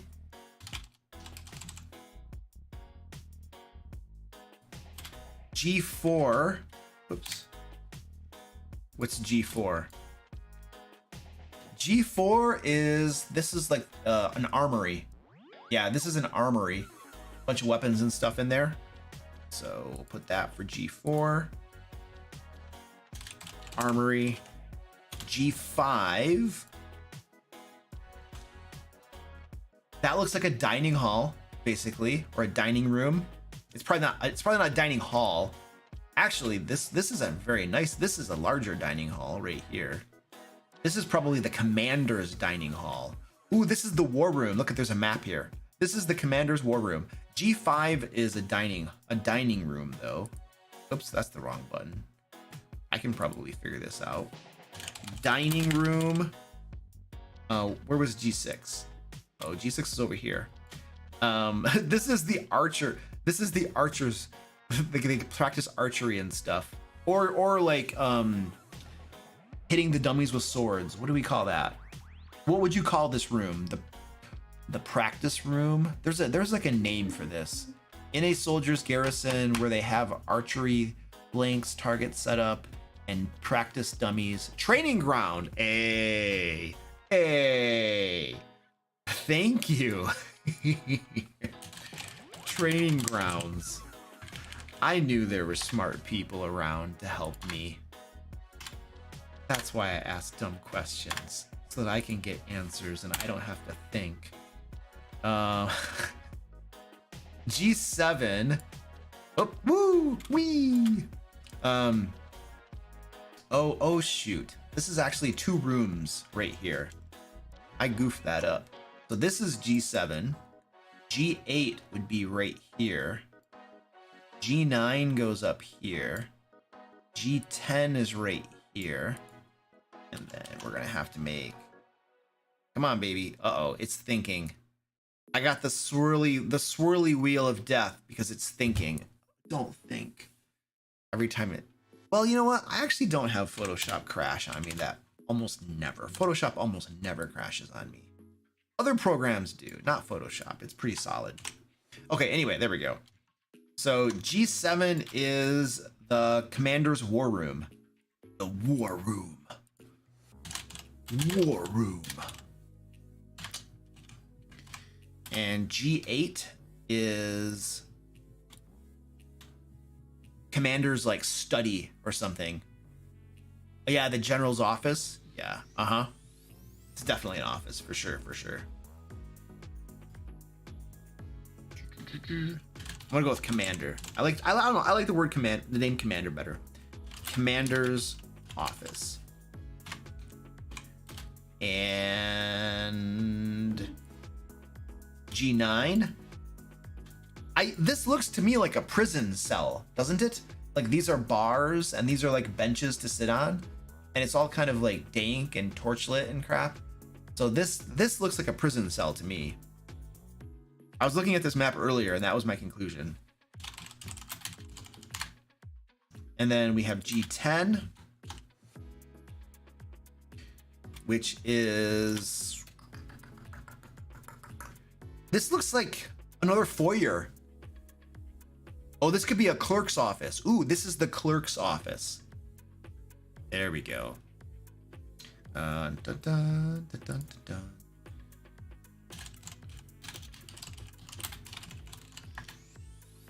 Or like quartermaster's office or something. All right, then we have G11, which we need to make. What is this right here? This is like another courtyard, but it's a smaller courtyard. What is this? What is this like little, this is actually looks like a house. There's like a little tiny, there's like a place to sleep and stuff with a thatched roof. What is this? There's like a little outhouse, a living building. Maybe it's the outhouse. Maybe this is where they put the outhouse. This is the bathroom.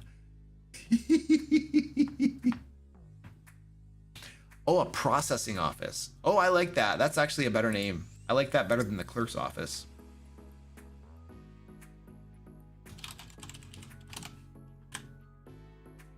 It's a gazebo. I mean, it looks like, yeah, it's like a gazebo. It's like a little gazebo outside the garrison.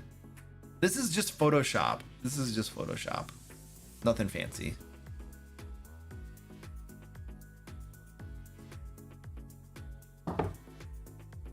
It's a tower, Luke.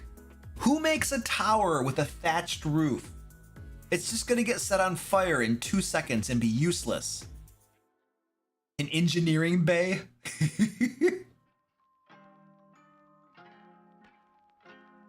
The quartermaster's quarters. It's gonna burn down the moment. I don't know what this little, I think it's the outhouse. This is the outhouse, you guys. It's a builder on a budget.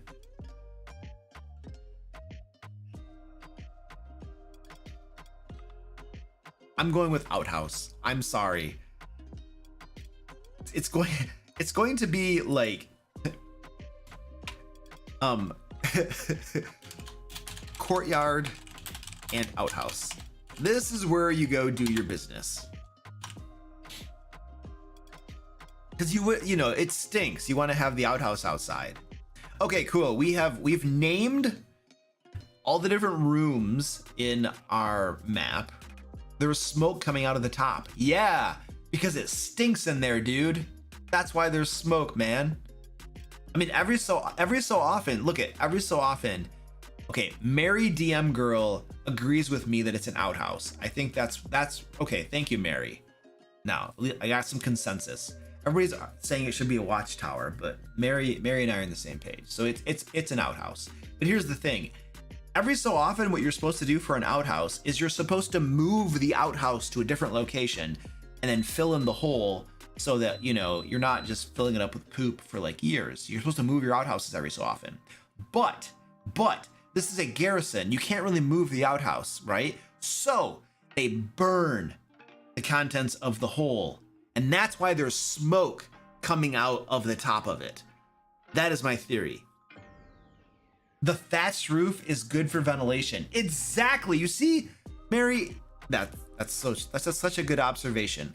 The stench, the stank will not stay trapped inside of a thatched roof outhouse, you know? So that is perfect. Okay, cool. And you know, if it gets like messy and like, you know, the stank and like other stuff gets on the walls and stuff, it's made out of wood and straw, so you just like rip it down and build a new one. If you make it out of stone, it's like permanent, right? It makes it harder to like, you know, you can just like wipe it off and then start with a new one. So anyway, it's an outhouse. I think we've decided that. I think we're good. It's not smoke, it's a flag.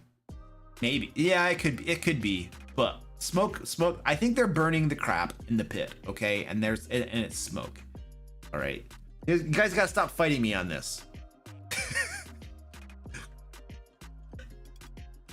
All right, now what we got to do though, now that we've decided that and we have unanimous agreement on that, we're gonna take our encounters right here and we need to put them in the locations where we want to have them. So we have an imperator, which is a gigantic gargantuan penguin, 4x4. The spaces that it occupies are 4x4.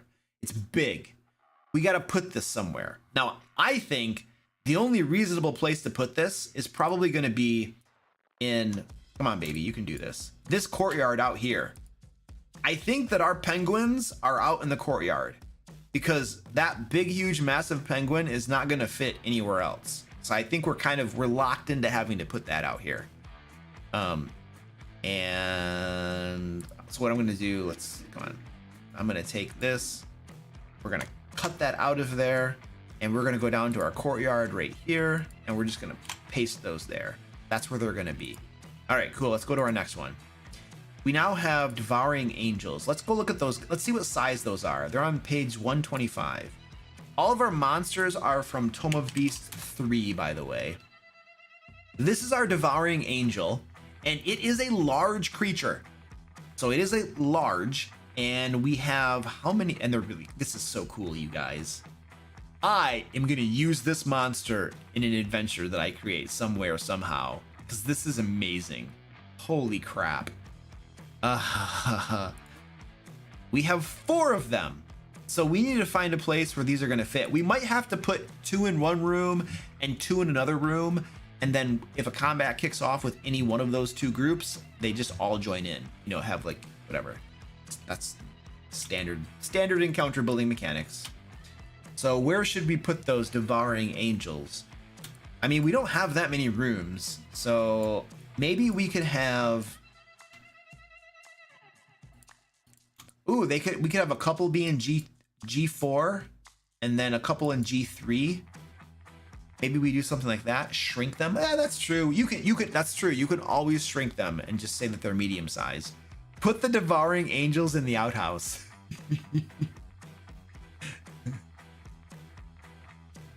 The outhouse is big enough. Do they? Oh, they do. Look at you guys. They have 2 outhouses. There's an outhouse down here as well. I think, yeah, we have an outhouse too.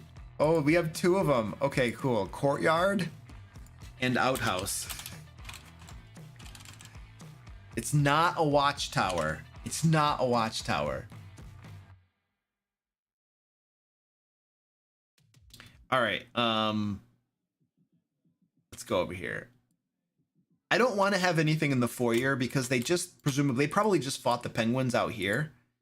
And then they're going to come into the foyer. I don't want there to be another monsters like right there immediately in the next room. I want there to be a little separation just for like pacing when you're playing the adventure out, you know?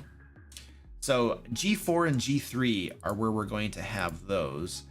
So let's go back up here to our encounters and we're going to take that and we're going to go up to G3 and G4 and we're going to put 2 of them here.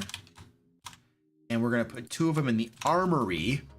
And we're going to add a note to this. These creatures join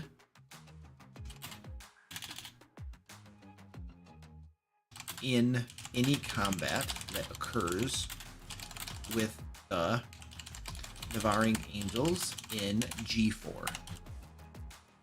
And then I will put the same note for G4 and change it to G3. There we go. Okay, cool. And let's go back over here. Oh, not yet. Go back up to our encounters. And all right, now we have. Now the ancient sand dragon is not going to be placed in the dungeon in the garrison where he's going to arrive later, like toward the end of the adventure.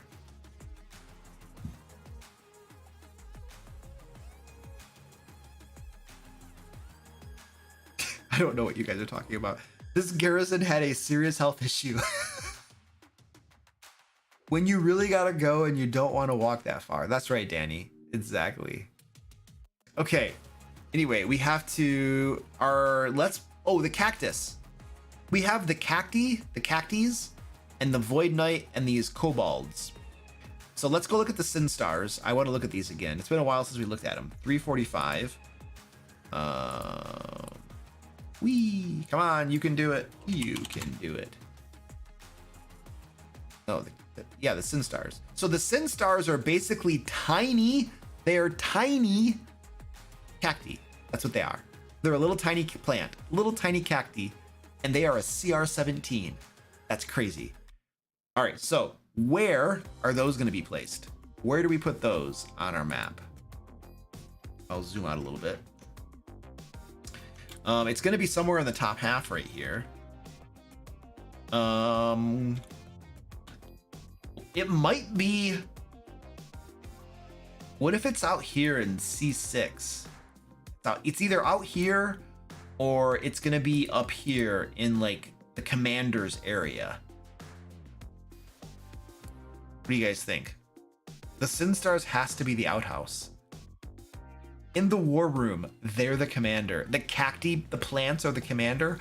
Oh yeah, well, that's true because they're like super high level. So they turned the commander into a cactus.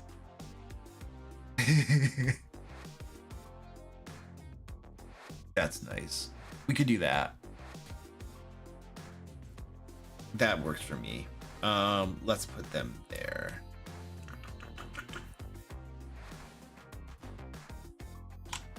They're going to be in the commander's office. I kind of want to... These thralls, I think, should be in the war room. I don't want to put them all in the same room. They could be in the war room. And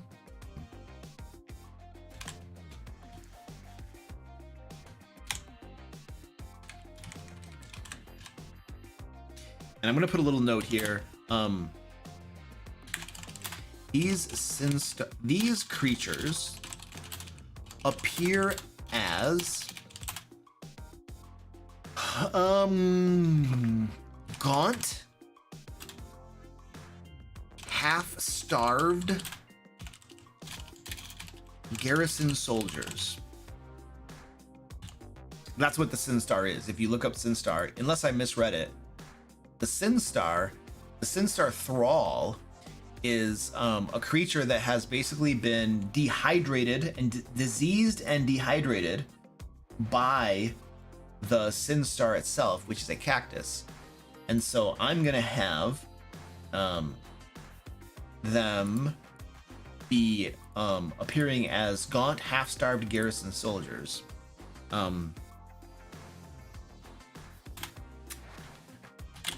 They are under orders from their Sin Star masters, area G8, to lead any intruders into the commander's office.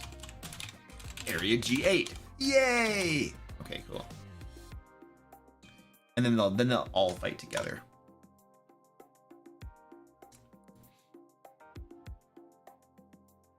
And then I'm going to take this out.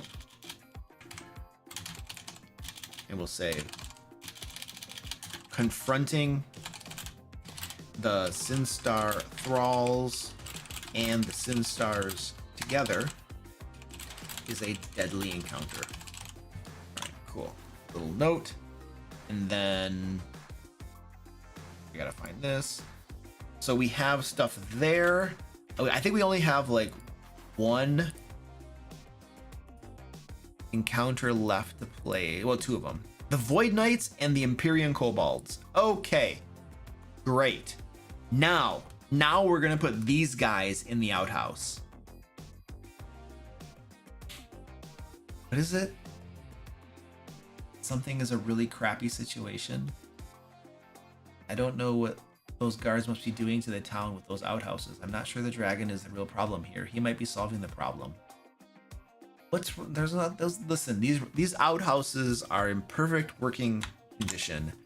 You guys need to take your heads out of the crap pile in the outhouses, because there's nothing wrong with these outhouses. Okay, cool.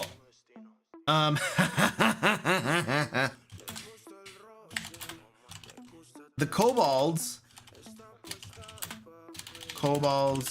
are relieving themselves in the outhouse while the Void Knights stand guard outside. Let me think how I want to word this.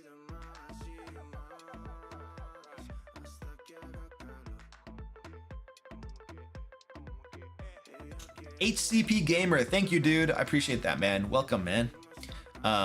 Okay, cool.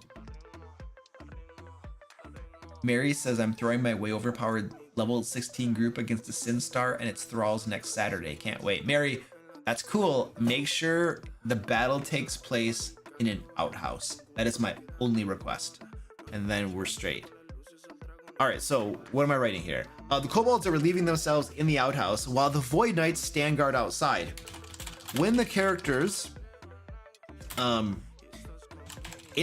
the courtyard, the Void Knights intone in a robotic voice,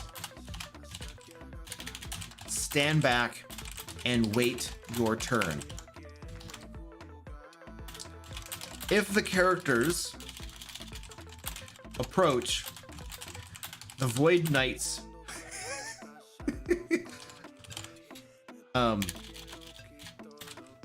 warn them once more before attacking.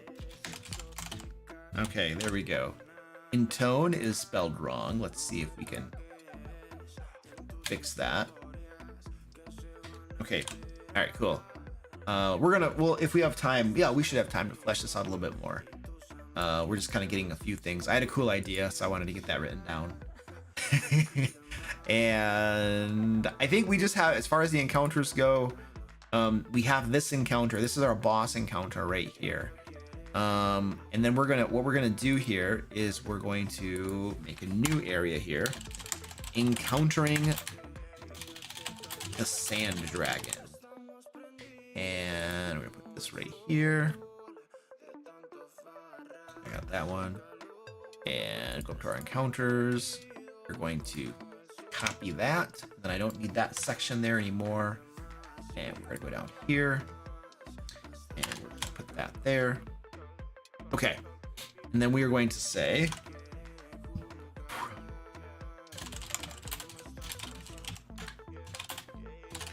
when the group has explored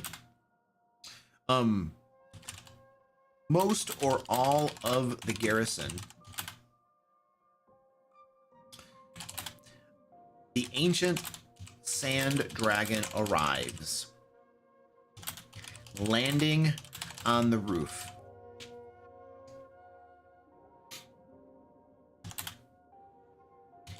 If the characters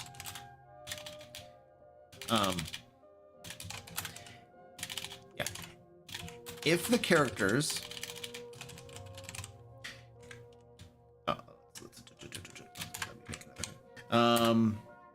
landing on the roof, its silent crier minions begin making their way through the compound toward the characters. Okay. Oops, that's not that. There we go. If the characters have slain any of the creatures in the garrison, the dragon is outraged because it wanted the transformed soldiers to suffer in their hideous forms for years to come.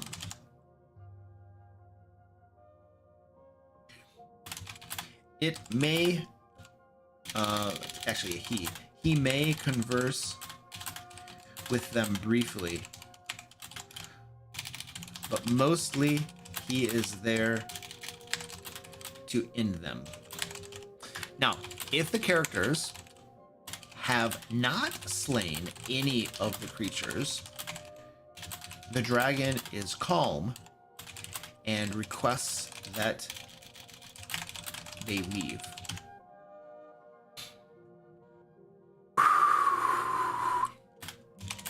If the dragon may tell them what happened at the garrison as well. If the characters don't leave as requested, the dragon becomes angry and orders the creatures in the garrison to attack, but only to drive the characters away. That's enough. I could write a whole bunch of details on how to run that, but that'll give some basic guidelines for a game master.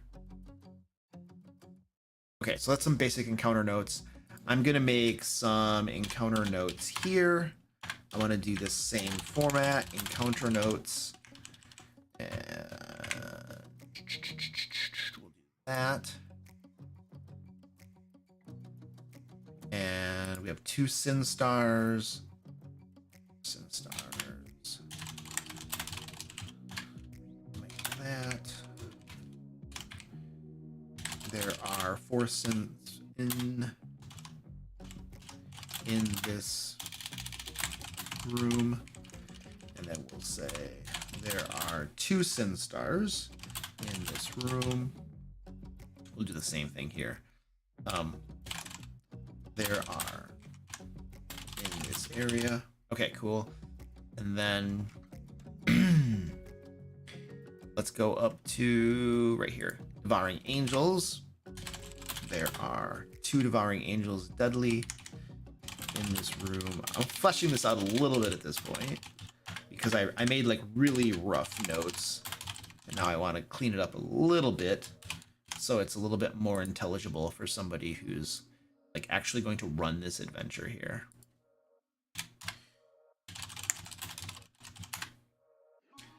Yeah, I'll put that there. Come on, baby, you can do bullets. Let's go.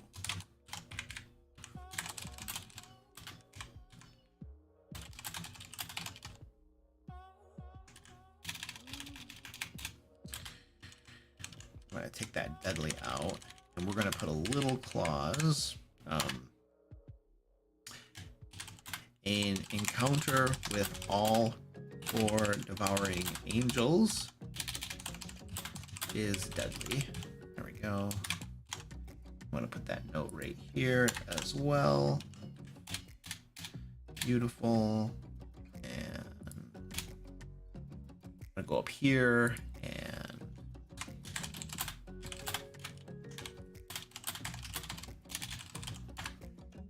we don't have any encounter notes. We should probably figure out some encounter notes for this one right here. So basically we have the Ooh, come on, baby. Come on, baby. You can do this. This courtyard right here has a big, huge, massive, gargantuan penguin in it. And then there's some swarms of penguins. So there are penguins all over this courtyard. All over this courtyard, there are penguins. And we want to make some encounter notes. Now, I don't think these penguins are going to be, you know, like trying to just attack and stuff. They're mostly peaceful. The Imperator and penguins in this area are peaceful. And wish the characters no harm. However what? Under what conditions or circumstances might the penguins become hostile? That is the question. What would make them hostile? What could the characters do that might tick them off? Or what instructions might these penguins be under from the sand dragon that they have to follow? Well, yeah, being attacked. I agree.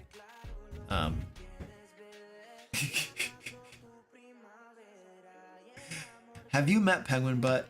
They are 100% running around with extremely sharp swords, gunning for people who are showing up to cause problems.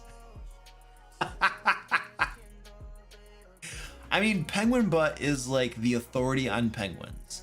So I feel like she should probably have some input into these penguins. They answer hostility with hostility. Agreed. I think most creatures, most reasonable creatures, will answer hostility with hostility. They might become hostile if they spam in chat. If they see signs that the players have eaten any animals, being penguins. If the players have any fish on them, they attack due to seeing it as a slight on all penguin kind. Yeah, but your players are not usually going to track if they have fish on them or not. So that's going to it'll be a hard, it's a good idea, but it's a hard mechanic to implement. Warning the enemy loses me the sneaky surprise attack. Okay, that's not helping me, penguin. Oh, it's likely at least one ninth level player can fly. Penguins are birds that can't fly, and they'll be offended and attack. Oh, that's interesting.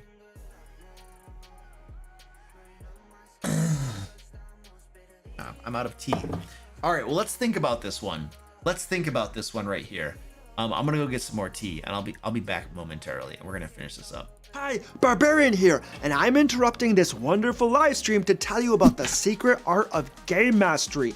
That's the next DM Lair Kickstarter! Before you ignore this sleazy plug, please allow me to threaten you with violence and bloodshed. Trust me, you do not want me to track you down. Anyway, what the DM Lair team did was take their accumulated experience as game masters, over 100 years combined in a variety of game systems, and cram it all into one book. Whether you've been running RPGs for decades or you're a new game master who's freaking out and hyperventilating in the corner, trust me, the secret art of game mastery is just what you need. It'll give you new tips and tricks you've never thought of, or just help you survive your next game session. Everything is system agnostic too, so it doesn't matter if you're running Pathfinder, D&D, Call of Cthulhu, Shadowrun, Savage Worlds, or something else.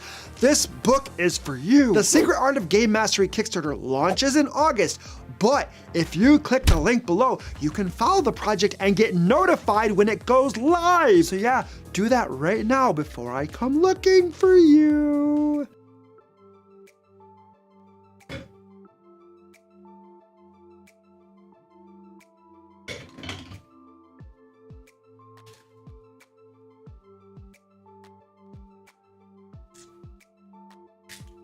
Oh, that video is not nearly long enough. All right, get my tea here. Just hide eggs around the room and make players do skill checks to not accidentally crush them. Oh, that's actually really cool. That's really cool.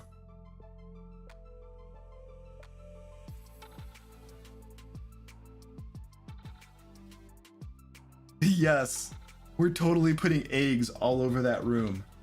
Okay, cool. All right, let's go over to this. However,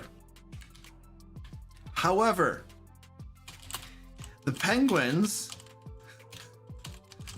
have laid eggs all over the courtyard and in the outhouse.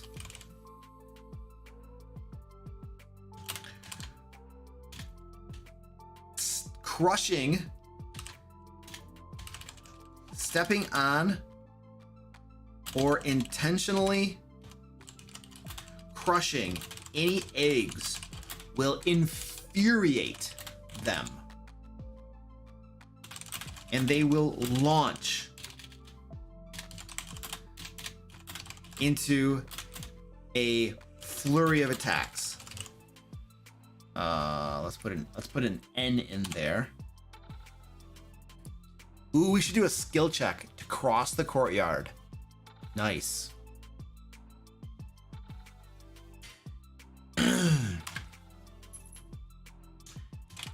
In order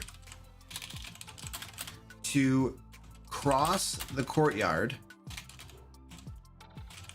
without crushing any eggs, the group needs to succeed on a skill challenge. That's what I meant to say. On a skill challenge. Ooh, what should the difficulty class be? Okay, Zach, we literally just play tested our skill challenge system. What should the skill challenge DC be? We probably also need to put a link to our skill challenge system here as well, so people can reference it as needed. Probably at least a DC 15, because it's a level 19 group, right? No, we're doing a skill challenge. We're not just doing skill checks. You think DC 20? Okay, I'm gonna go with you because you were in charge of the playtest, so you know best. The DC for the skill challenge is 20. And how many successful checks do they need to make? Make it a difficult challenge? Okay. Yeah, because, you know, if they fight the penguins, that's fun. You know, who doesn't like fighting penguins? And the group requires how many? Six successes? Okay. 6 successes before they get 3 failures. Okay, cool. And then can you find a link to the skill? Hold on a second. We need to find the skill challenge system on the DM Lair store. Let me find this really quick. Where did we publish that? Do you know, Zach? Was that a standalone rule set, or did we put that in an issue of Lair magazine? I need to know. I want to find a link to where we can put that. Let's see, I gotta go to my shop. I gotta go to my Shopify, my DM Lair store. I just want to put a link in here because not everybody knows how to run a skill challenge. I did a video on it, so you can always go watch the video. But since this is a published product, I want to also include a link to our skill challenge system. Do you know where it was? Oh, he has a link to it. Okay, let's go here.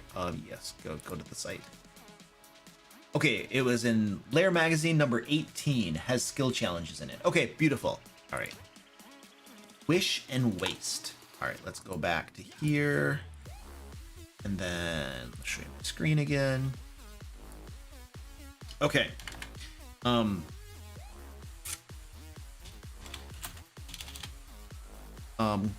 How to run skill challenges can be found in Lair magazine number, which one was it?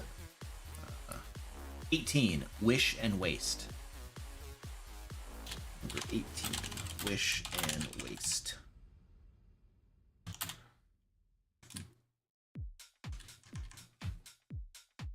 And I'm gonna put a, how do I do that? Okay. Hyperlink, link.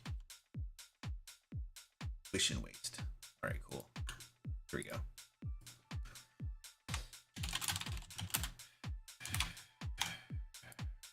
All right, cool. Yeah, let's do a skill challenge. That's cool. Oh yeah, the courtyard's covered in sand too. We actually need to do something right here.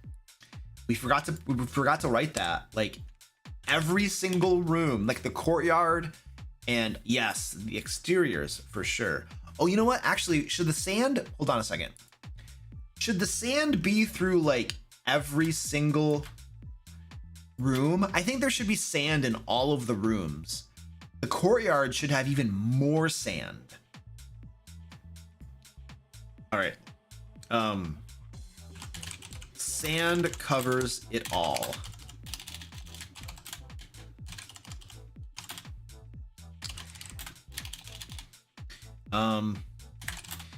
The ancient sand dragon's presence has caused sand to fill much of the garrison. And actually, let's call this the garrison. Much of the garrison. The courtyards are covered in sand, some 1 foot deep, and the interior rooms have several inches of sand on the floors. There we go. Cool. All right, there we go. Cool. We got sand. We got sand everywhere. Excellent. And we have a cool little encounter note here for the penguins. Now, what we didn't consider is devouring angels. Now, the devouring angels,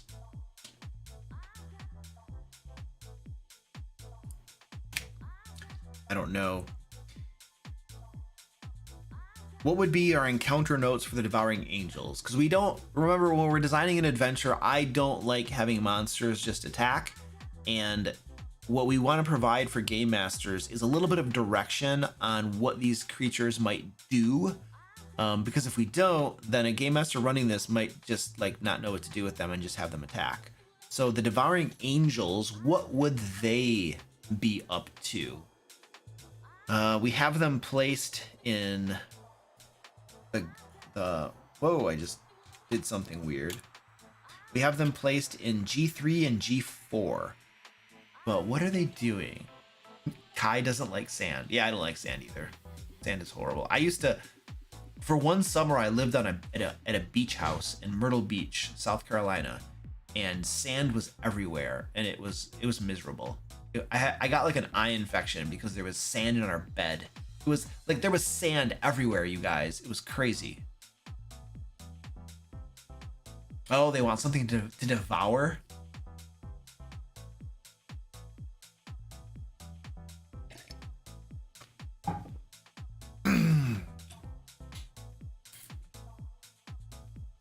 I mean, they are devouring angels. Yeah, sand's gonna get everywhere. It's horrible.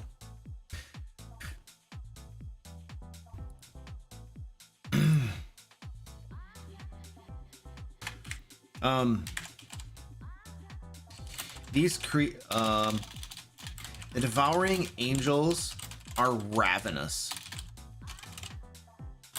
and approach the characters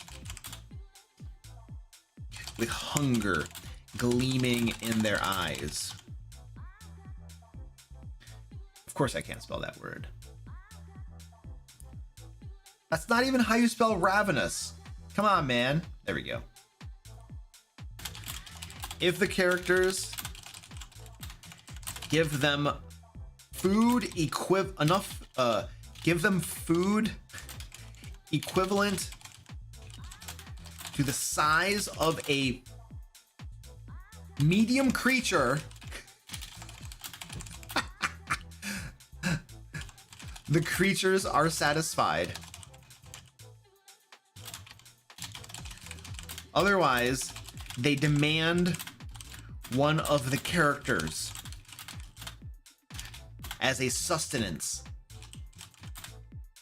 offering. I can't spell that word either. As a sustenance offering. All right, cool. If denied, they attack.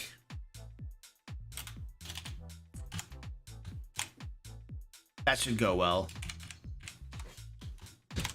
And the same note goes here as well. The creatures join any combat that occurs with the Devouring Angels in G4. 1d4 rounds later. 1d4 rounds later. Okay, there we go. Perfect. Oh, I just smoked my camera.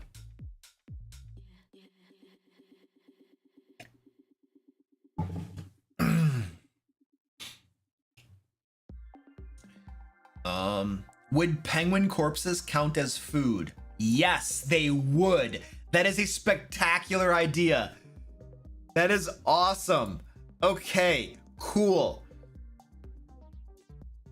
The creatures are satisfied. By the way,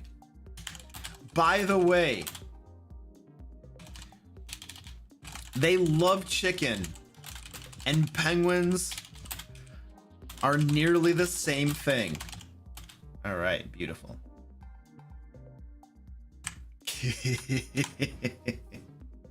Just gonna give them some penguins or penguin eggs. Penguin eggs could work too.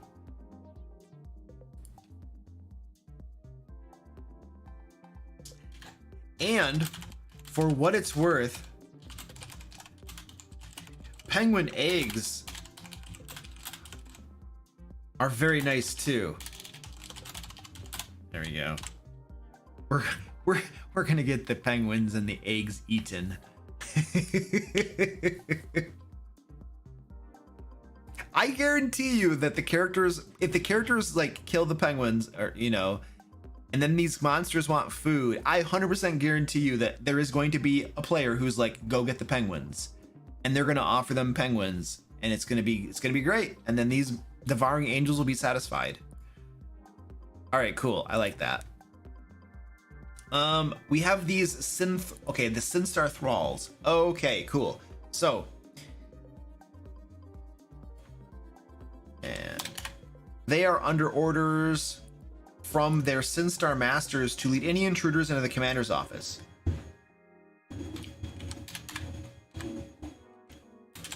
The Synthstars wish to... Now, the Synthstars have an ability... Oops, that's not the right button. The Synthstars have... My wife is vacuuming directly above me, and I can hear it very loudly.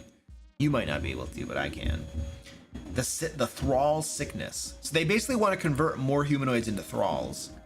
The Synthstars wish to convert more humanoids into Thralls using their Synthstar... Is it Synthstar? What was it called again? Thrall Sickness. Using their Thrall Sickness feature.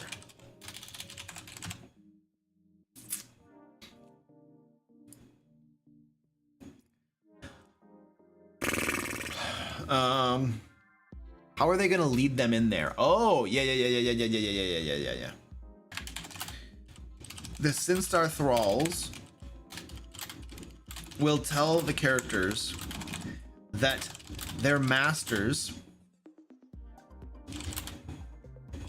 in order to lead them there, the Synthstar Thralls will tell the characters that their masters know more about what is going on in the garrison. And there we go, that's it. More information, come with us. Oh, okay, cool, we're gonna find out what's going on around here. And there you go. There are 2 Synthstars in this room. Okay, now we have to have encounter notes. Encounter notes. These Synthstars, I think, are just gonna be like, you know, we're just gonna try to kill you. We don't care. There are 2 Synthstars in this room. Sometimes it's okay to have monsters that just want to murderize the characters. One way or the other, birds don't make it out of this. Yeah. Oh, there could be an Arakakra or a Kenku in the party, and then those devouring angels want to eat them. Yeah, that's true. True. By the way, we are doing a giveaway tonight, guys. I haven't talked about it a whole lot, but you should probably go sign up for it and get some free crap. So we're doing a giveaway. There's a link down in the chat. Basically, we're giving away a hardcover copy of Into the Fae. This was the very first adventure module that my team and I created. It was our first Kickstarter. It's a level 1 to 5 adventure for D&D 5th edition, and it's got a lot of Fae creatures in it and stuff like that. Most of this I wrote myself. These adventures were all written by me, I believe. I think I wrote them all. I'm pretty sure I wrote them all. There might have been a few things that my team helped write. My team did help with editing and a whole bunch of other stuff, but the stuff was written by me. So I think it's cool. Anyway, the winner will win this, or if you already have this or you want something else, that's cool. We'll give you store credit on the DM Lair store as well, where you can get lots of other cool Game Master resources. Like, you know, you can get Layers and Legends, which has like over 700 pages of Game Master resources as well. So there's a bunch of cool stuff there. Anyway, sign up for the giveaway. Link down below. It's free. You have nothing to lose. All right, let's keep going. We're almost done with, I mean, you know, we're getting close to finishing the adventure. There's only so much. My dog is just walking. My dog just woke up. I hope she doesn't poop on my floor. She did that. She did that before one of my live streams. Or no, it was a game. No, I was running a game. I was about to run a game for my patrons. Every month I run a game for patrons. And she pooped on the floor right before my game started, and I had to go clean it up, and I was late to my game because of my dog. I hope she doesn't do that tonight, because you could literally see her on the little camera. That'll be entertaining. All right, the 2 Synthstars. Let's get these guys done. The Sin Stars are heartless, cruel plant beasts that desire nothing more than to corrupt humanoids and turn them into thralls. Once the characters have been lured into the room, they attack. There we go.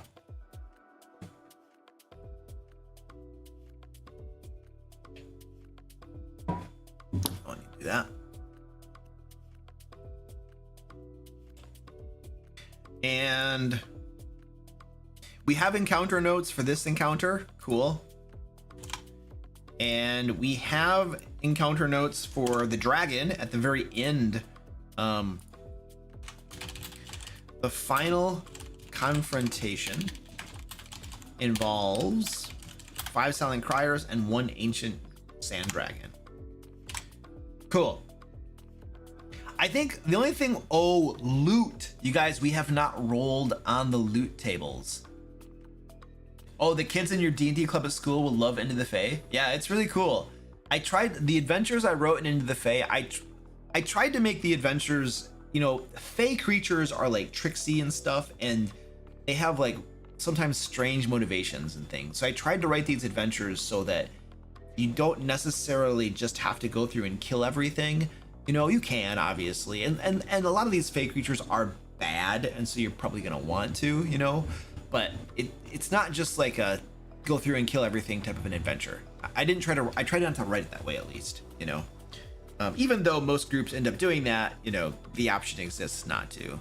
So, okay, where was I? I think we've placed our encounters, and we have put some encounter notes for all of them.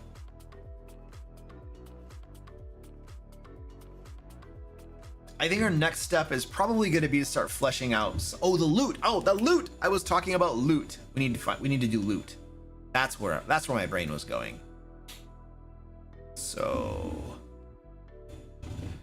let's go over here. Let's go to the loot tables and the Dungeon Master Guide. Where is this? Treasure. Random treasure. We're gonna roll on a table basically to determine the loot that we're gonna use. And we are gonna use the 17 plush treasure hoard table, which has 42,000 gold pieces and 2,800 platinum pieces. Yay. Good gravy. Good gravy. Okay. Loot to place. What were those numbers again? Hold on a second. 42,000, 28,000. What are they gonna do with that? There's nothing to buy in D&D 5th edition. Okay, anyway, that's what the books tell us to do though. So we're just gonna do it. Good little boys and girls. And then we have to roll. I just use the average numbers, by the way. It's average. It doesn't matter. And then we got to roll here to see what we get. So I like high numbers. A 32. Oh, that's kind of lame. Jeez, we didn't even get anything cool. We have 4 art objects worth 750 gold pieces.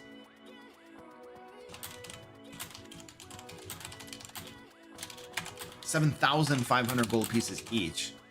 Okay. What should those art objects be? Can we get some brainstorming? Oh, you know what? We should go to the map though. No. We should look at the map and see if we can get any ideas for what those should be. So then what we'll do? Okay, I need you to work. I need you to work, baby. You can do this. And then we rolled a 32. So now we're gonna roll 1d6 times, 5 times. Hey, that's not bad. On magic item table D. Oh, this is a crappy table. This is a crappy table. We should just pretend like we rolled higher. We should just roll on table H. Table H is probably cool. We're gonna roll 3 times on table H. Yeah, this table looks better. It's a level 19 adventure. Come on. All right, we're gonna roll on this table right here and see what we get. You got a 91, so ooh, that's probably not bad. An oath bow. Okay, cool. We got an oath bow. Oh shoot. We have to make sure that we're using SRD stuff. Goliath cleric, you know, is oath bow SRD. Like that's, you know what? It is? It is? Oh, sweet. Thank you, sir. Appreciate that. That's the problem with some of this stuff. Oath bow. Cool. Let's roll on the next one. And 29. Rod of Alertness. How about that one? Rod of Alertness. Is that SRD? Yes, hire an army to come with them on the next adventure. Yeah, you know, I've thought through that scenario, and like in my games, I've already determined that if my players ever like be like, okay, we're gonna hire an army to come with us on the next adventure, I'm probably just gonna say, okay, cool. You hire an army, they go with you, you clear out the dungeon, and you succeed. What do you guys want to do now? You see, playing that wasn't that fun, was it? There are ways you can literally just ruin your own enjoyment of the game, you know. So it's sometimes it's like, do you want to play the game or not? The rod is SRD. Okay, cool. Let's put that in there. Rod of Alertness. Rod of Alertness. Yay! All right, let's roll on the next one. 89. Ooh. 89. A mirror of life trapping. That's cool. We gotta put that somewhere cool in the dungeon. That's, if you guys can't handle this, why do you think any of us can even hope to help? Yeah.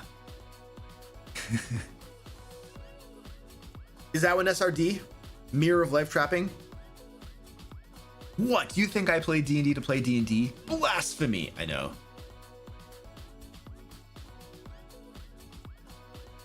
Mirror of life trapping. SRD? Yay or nay?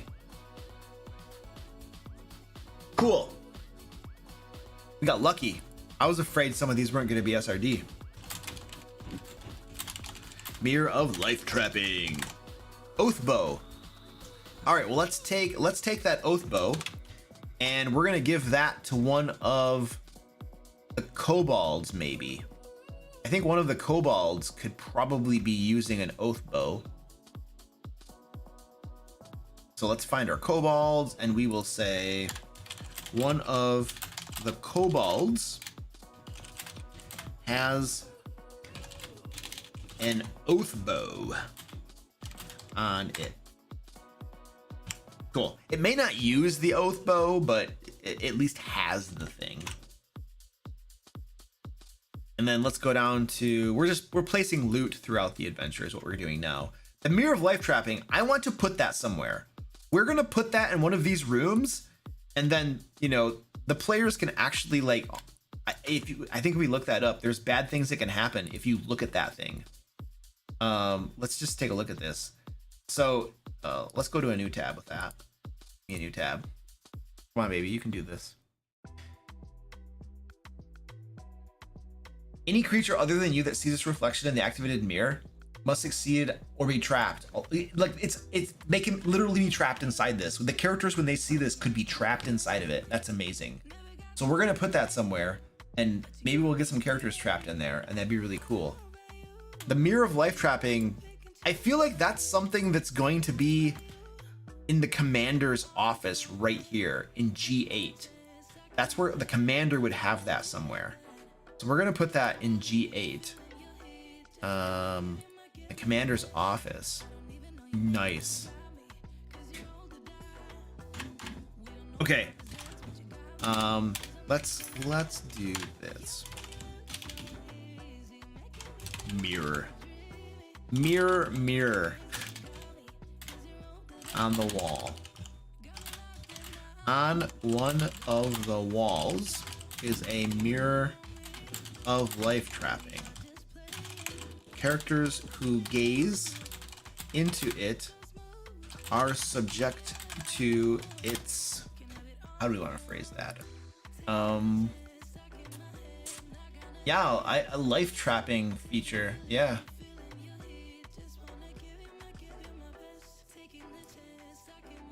Our life trapping abilities. I don't know how to word that, but that kind of makes sense.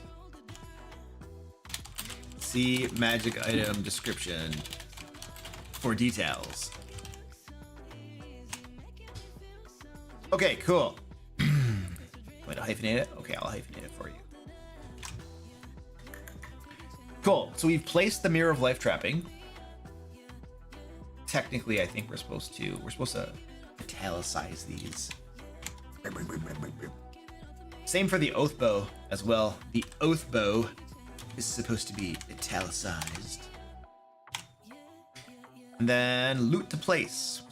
We did the mirror. We have a rod of alertness.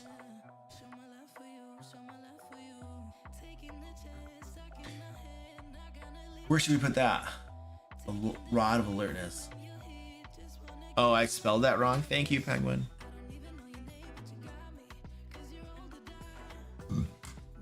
Yeah,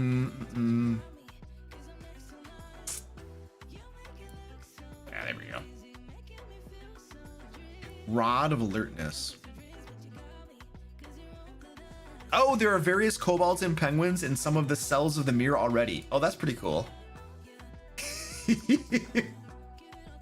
Where should we put the rod of alertness, though? There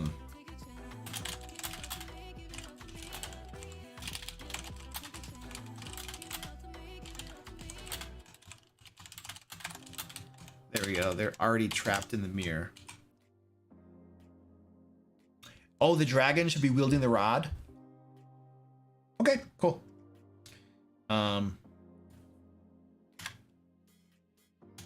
The dragon is wielding a rod of alertness. Okay, cool. Awesome. So we got that placed. Now the art objects. We have 4 art objects worth 7,500 gold pieces. Basically what I want to do is I want to just cruise through the dungeon and pick places, and because we can literally look at these rooms and see if something in here might be worth a lot of money. You know, this is like a foyer. We have an armory. Oh, we forgot the secret. Oh, we forgot a secret room. There's a secret room off from G8. We need to put that in there. There should be some art object in here for sure. Secret room. A secret room leads to the south. Secret room lies to the south of the commander's office and can be accessed by sliding aside the bookcase on the southern wall. Inside the secret room is the commander's private book collection that is collectively worth 7,500 gold pieces. All right, that's one of them. We figured that one out. And then we have 3 more art objects that we got to put somewhere. Any ideas?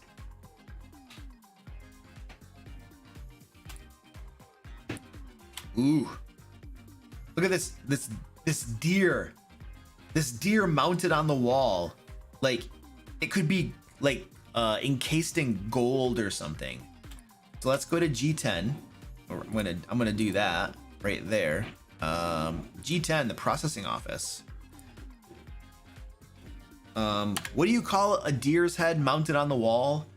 There's like a fancy term for those things. Does anybody know what that is? Deer mounted on the wall. This deer head has been encased in gold and is worth 7,500 gold pieces. Yay! Taxidermied, yeah. So taxidermied deer mounted on the wall. Taxidermized? I don't know. I can't turn that into an adjective. We're just gonna go with deer mounted on the wall.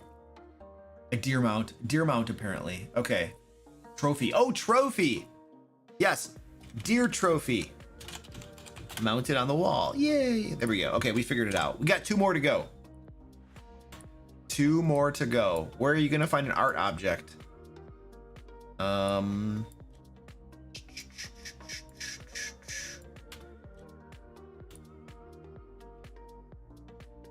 We got a kitchen, a foyer. Oh, maybe the foyer has like a painting on the wall or something. Yeah, there is a boar in G5. That's true. Oh, the boar. Oh, yes. I know what we're gonna do with the boar. Okay, the boar in G5. I have an idea. Okay, let's go to G5. The dining room. Okay. Gem studded boar mount. The boar mounted on the wall here has had its eyes replaced with what's a precious gem that we can put in its eye sockets. Something a little bit more rare. I don't want to say rubies or diamonds. I want it to be something a little different. Give me a gem. Give me a name of a cool gem.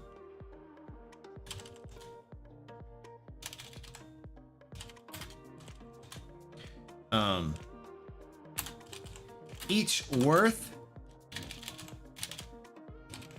7,500 gold pieces. Whee! Ooh, malachites. Okay, we're gonna go with malachites. That's cool.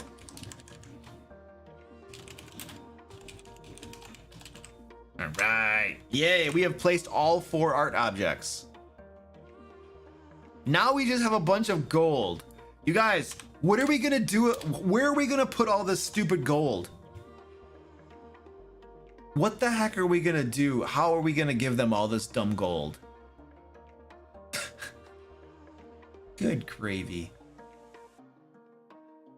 Any ideas? What? In the outhouse? Oh my gosh. The outhouses are magical. When you poop, it turns to gold.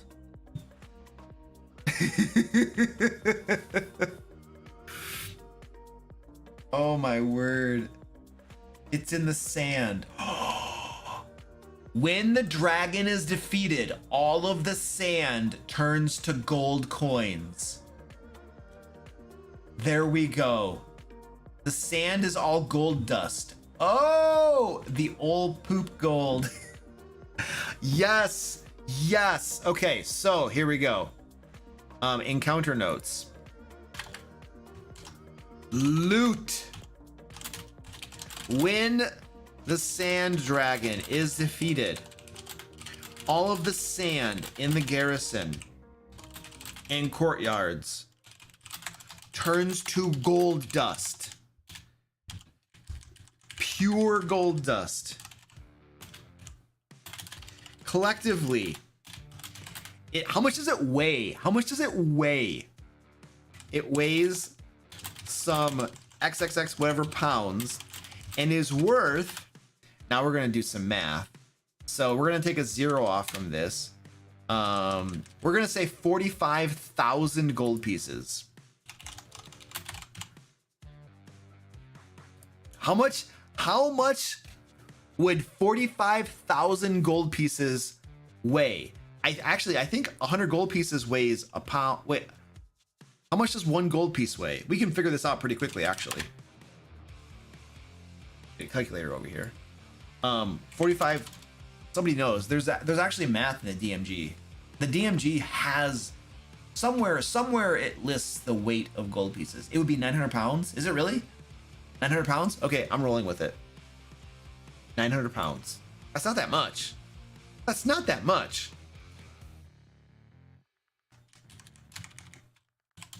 50 coins to 1 pound? Is it? So 45,000 divided by 50. Yeah, it's 900. Okay, cool. Awesome. There we go. We have placed the loot.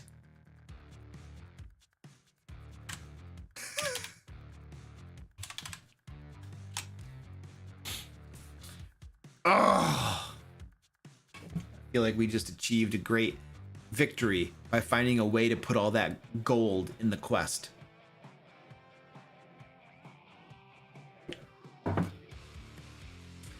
All right, let's go back. We got to probably clean up some stuff. Oh, yeah, we have to name this adventure. Let's name the adventure, and then we're going to go through and clean up some things if we can here and there. We don't have a lot of time left, but we might have to clean. We'll see if we can clean some stuff up. We need a name for this adventure. So we have an ancient sand dragon who has transformed the soldiers in the barrack into a variety of different creatures. And it's taking place in this garrison here. There's sand covering everything. We have penguins, we have cacti, we have devouring angels, kobolds. We have a bunch of weird stuff going on here.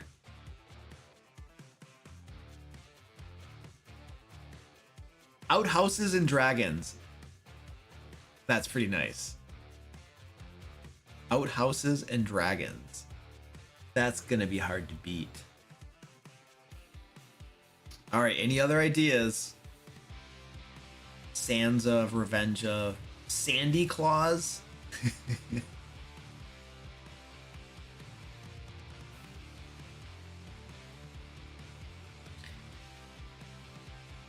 I mean, any other ideas? Outhouses and dragons is pretty nice.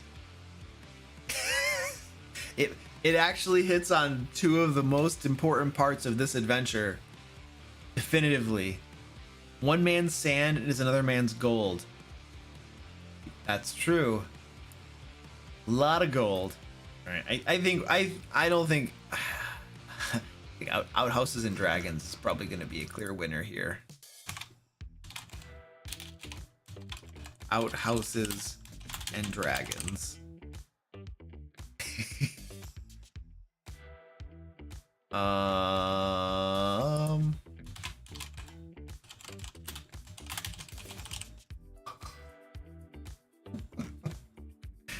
You have to run this adventure now.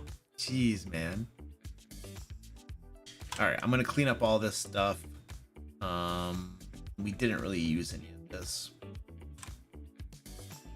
All right, we don't need this. Clean that up. All right, this contains treasure from one roll on the level 17 plus treasure hoard table. All right, cool. We have the background. We have the locations. I mean, there's a garrison too. The NPCs, we can get rid of this right here. We've mentioned a couple NPCs. What we didn't do is we didn't do any random encounters, but we don't have to. We don't really have a whole bunch of time. Inciting event. Okay, the plot hook. Yeah, let's do our plot hook. This is gonna be pretty easy. Yeah. The mayor of Grimstone contacts the adventuring group, explains the situation, and asks them to help. That is completely unimaginative. I recognize that.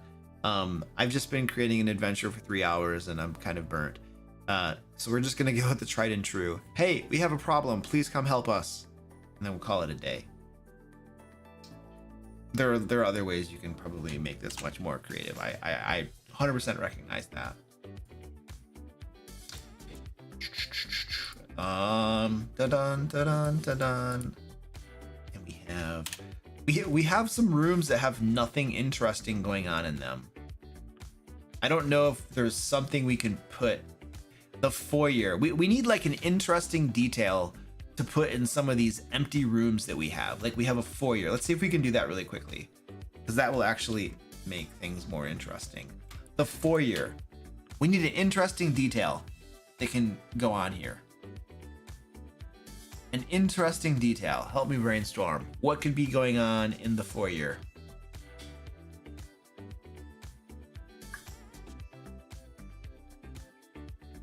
What's going on in the foyer? Help me, please.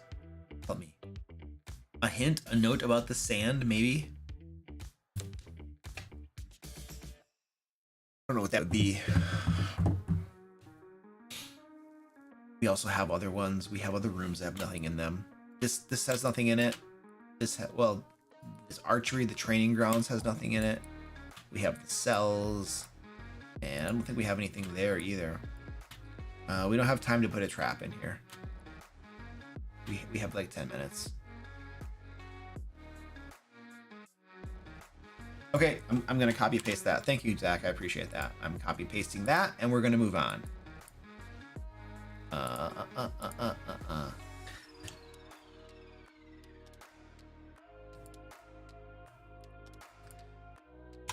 All right, next. The training grounds. What is something interesting that we can put in the training grounds? Area G6 right here.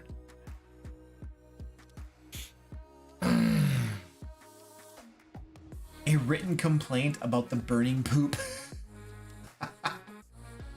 Some of the guards are turned into sandstone statues. Ooh, I like that. We're gonna put that into this area, G6. Keep coming up with ideas, because we have more rooms that we have to put stuff into. Training grounds. Ooh, there are several statues, several hardened sand statues here of guards, of soldiers in the middle of training.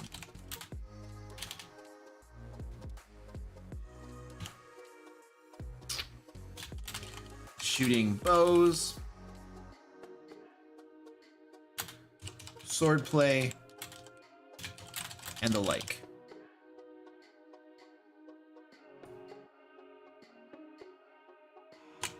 Okay, cool. Next, we have G9, a prison cell. What could be in G9?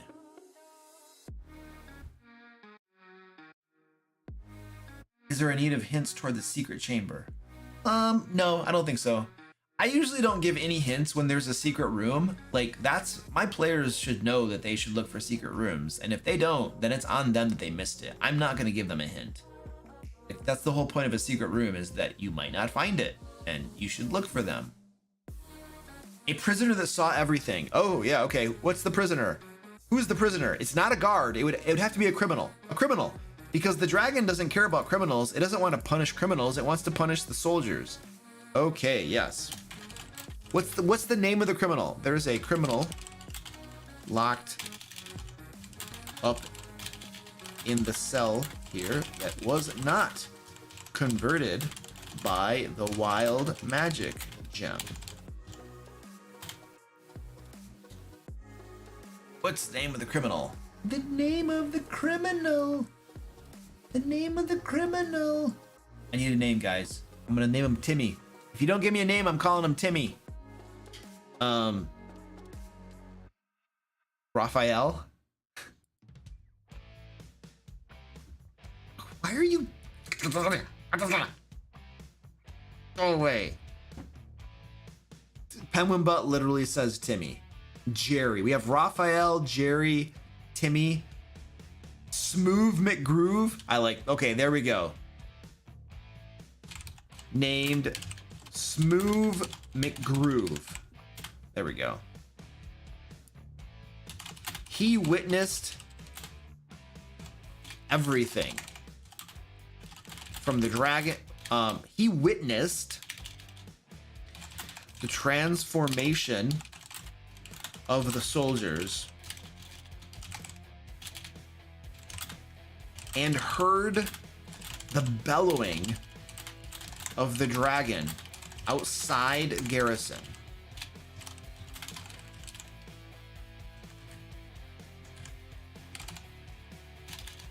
All right, cool. There, you can give some information. I think that's pretty cool.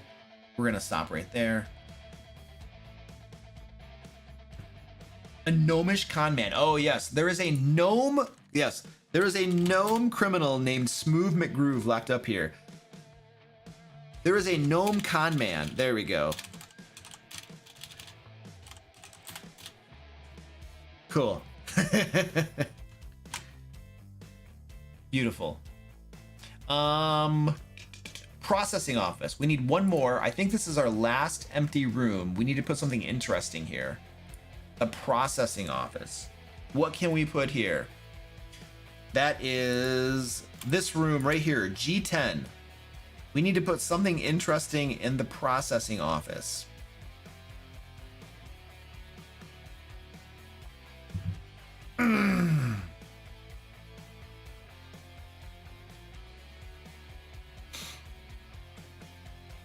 Nixit, what's up, dude? Good to see you, buddy.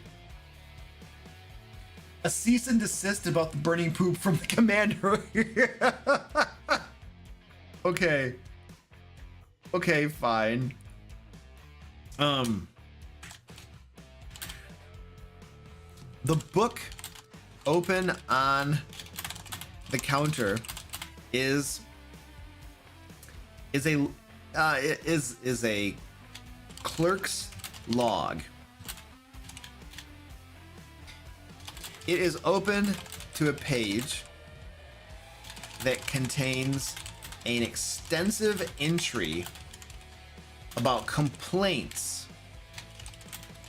received about the burning of poop in the outhouse, and a note from the commander that it must stop. I don't know what that means. I really don't.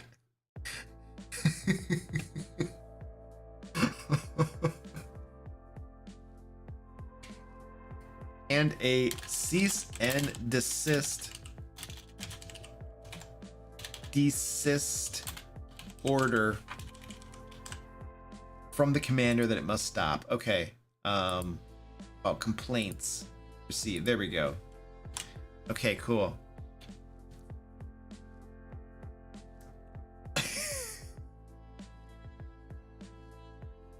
All right. I think we've fleshed. Oh, we just have to do the resolution. Okay. Yep. Okay. If the characters. Oh, well, hold on a second. Let's say this. Development. Furthermore, so the sand will turn to gold, but we're also going to say furthermore,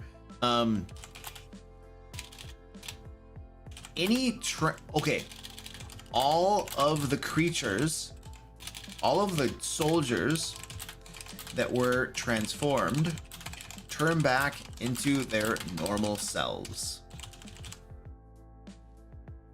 If they were slain by the characters, they are corpses, of course. There we go. So then the characters are going to find out that happens. Beautiful. If the characters defeated the dragon, the mayor of Grimstone and the locals are relieved and appreciative. Dun, dun, dun, dun, dun, dun, dun, dun, dun. If none of the soldiers were slain by the characters, the mayor will reward them with, I don't know, 5,000 gold pieces, whatever.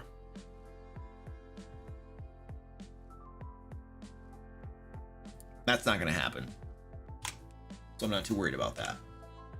Okay, the characters will just cast wish and bring them back to life. It'll be a dilemma for them, like, yeah.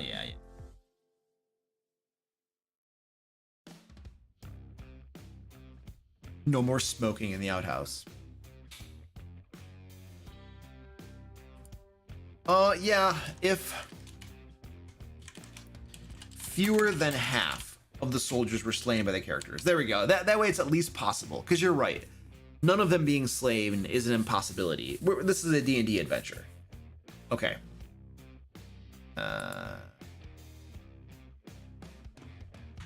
right, I think we finished, you guys. I think we're totally done. We have named the adventure. That's something, sometimes I forget to name the adventure. And then our map looks tight. We have it labeled and everything. Cool. We've finished our adventure. Look at that. Under 3 hours, because technically we didn't start at the very beginning of the live stream. All right, I think we're gonna draw the winner to our giveaway in a moment. So please, there's a link in the chat where you can enter our giveaway. I'm gonna give folks like a couple minutes here to go in and join the giveaway if you haven't joined it already, and then I'm gonna draw the winner to it. So the winner will get a hard copy of Into the Fae. This is our level 1 to 5 adventure module this was our first Kickstarter that we made. Level 1 to 5 adventure module. It features Fae creatures and stuff. Almost all of it. I think everything was written by me. I'm pretty sure I did. I think I read everything. Anyway, really cool adventures. You can get this hardcover. I will send to you if you win. You can also get store credit in the DM Lair store, where you have lots of other cool stuff as well. So totally free to enter. Just go in there and do that. I'm gonna play a quick video here while you guys are filling that out, and then I'm gonna draw the winner right now. Hello, the live stream is gonna start very soon, but before that big mouth starts talking, I wanna tell you about the secret art of game mastery.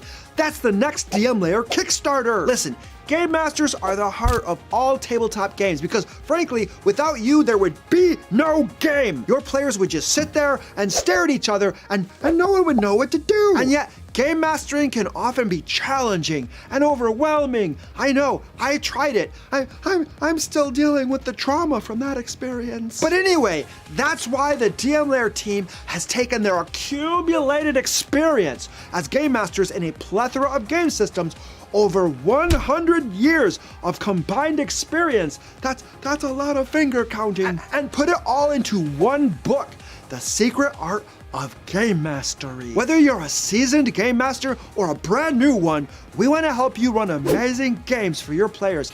And in this book, we'll guide you in the secret art of game mastery. Trust me, it's super secret. These are the things that you often don't find in other game master guides. Oh, and everything in this book is system agnostic. That's a big word that means the information will work for any game system you want to run, be it Pathfinder, D&D, Call of Cthulhu, Shadowrun, Savage Worlds, or something else. The Secret Art of Game Mastery Kickstarter launches in August, but if you click the link below, you can follow the project and get notified when it goes live. So yeah, do that right now. Clicky. Okay, cool. Drawing the winners now. Here we go. Woo! Wee! And I need to verify that this dude looks good. Valid entry. All right, there we go. Grimrock. That is the YouTube name. If you are here still in chat, congratulations, you have won. If you're not here, I'll send you an email, so it doesn't really matter. Grimrock, you have won. Congratulations, dude. I will email you.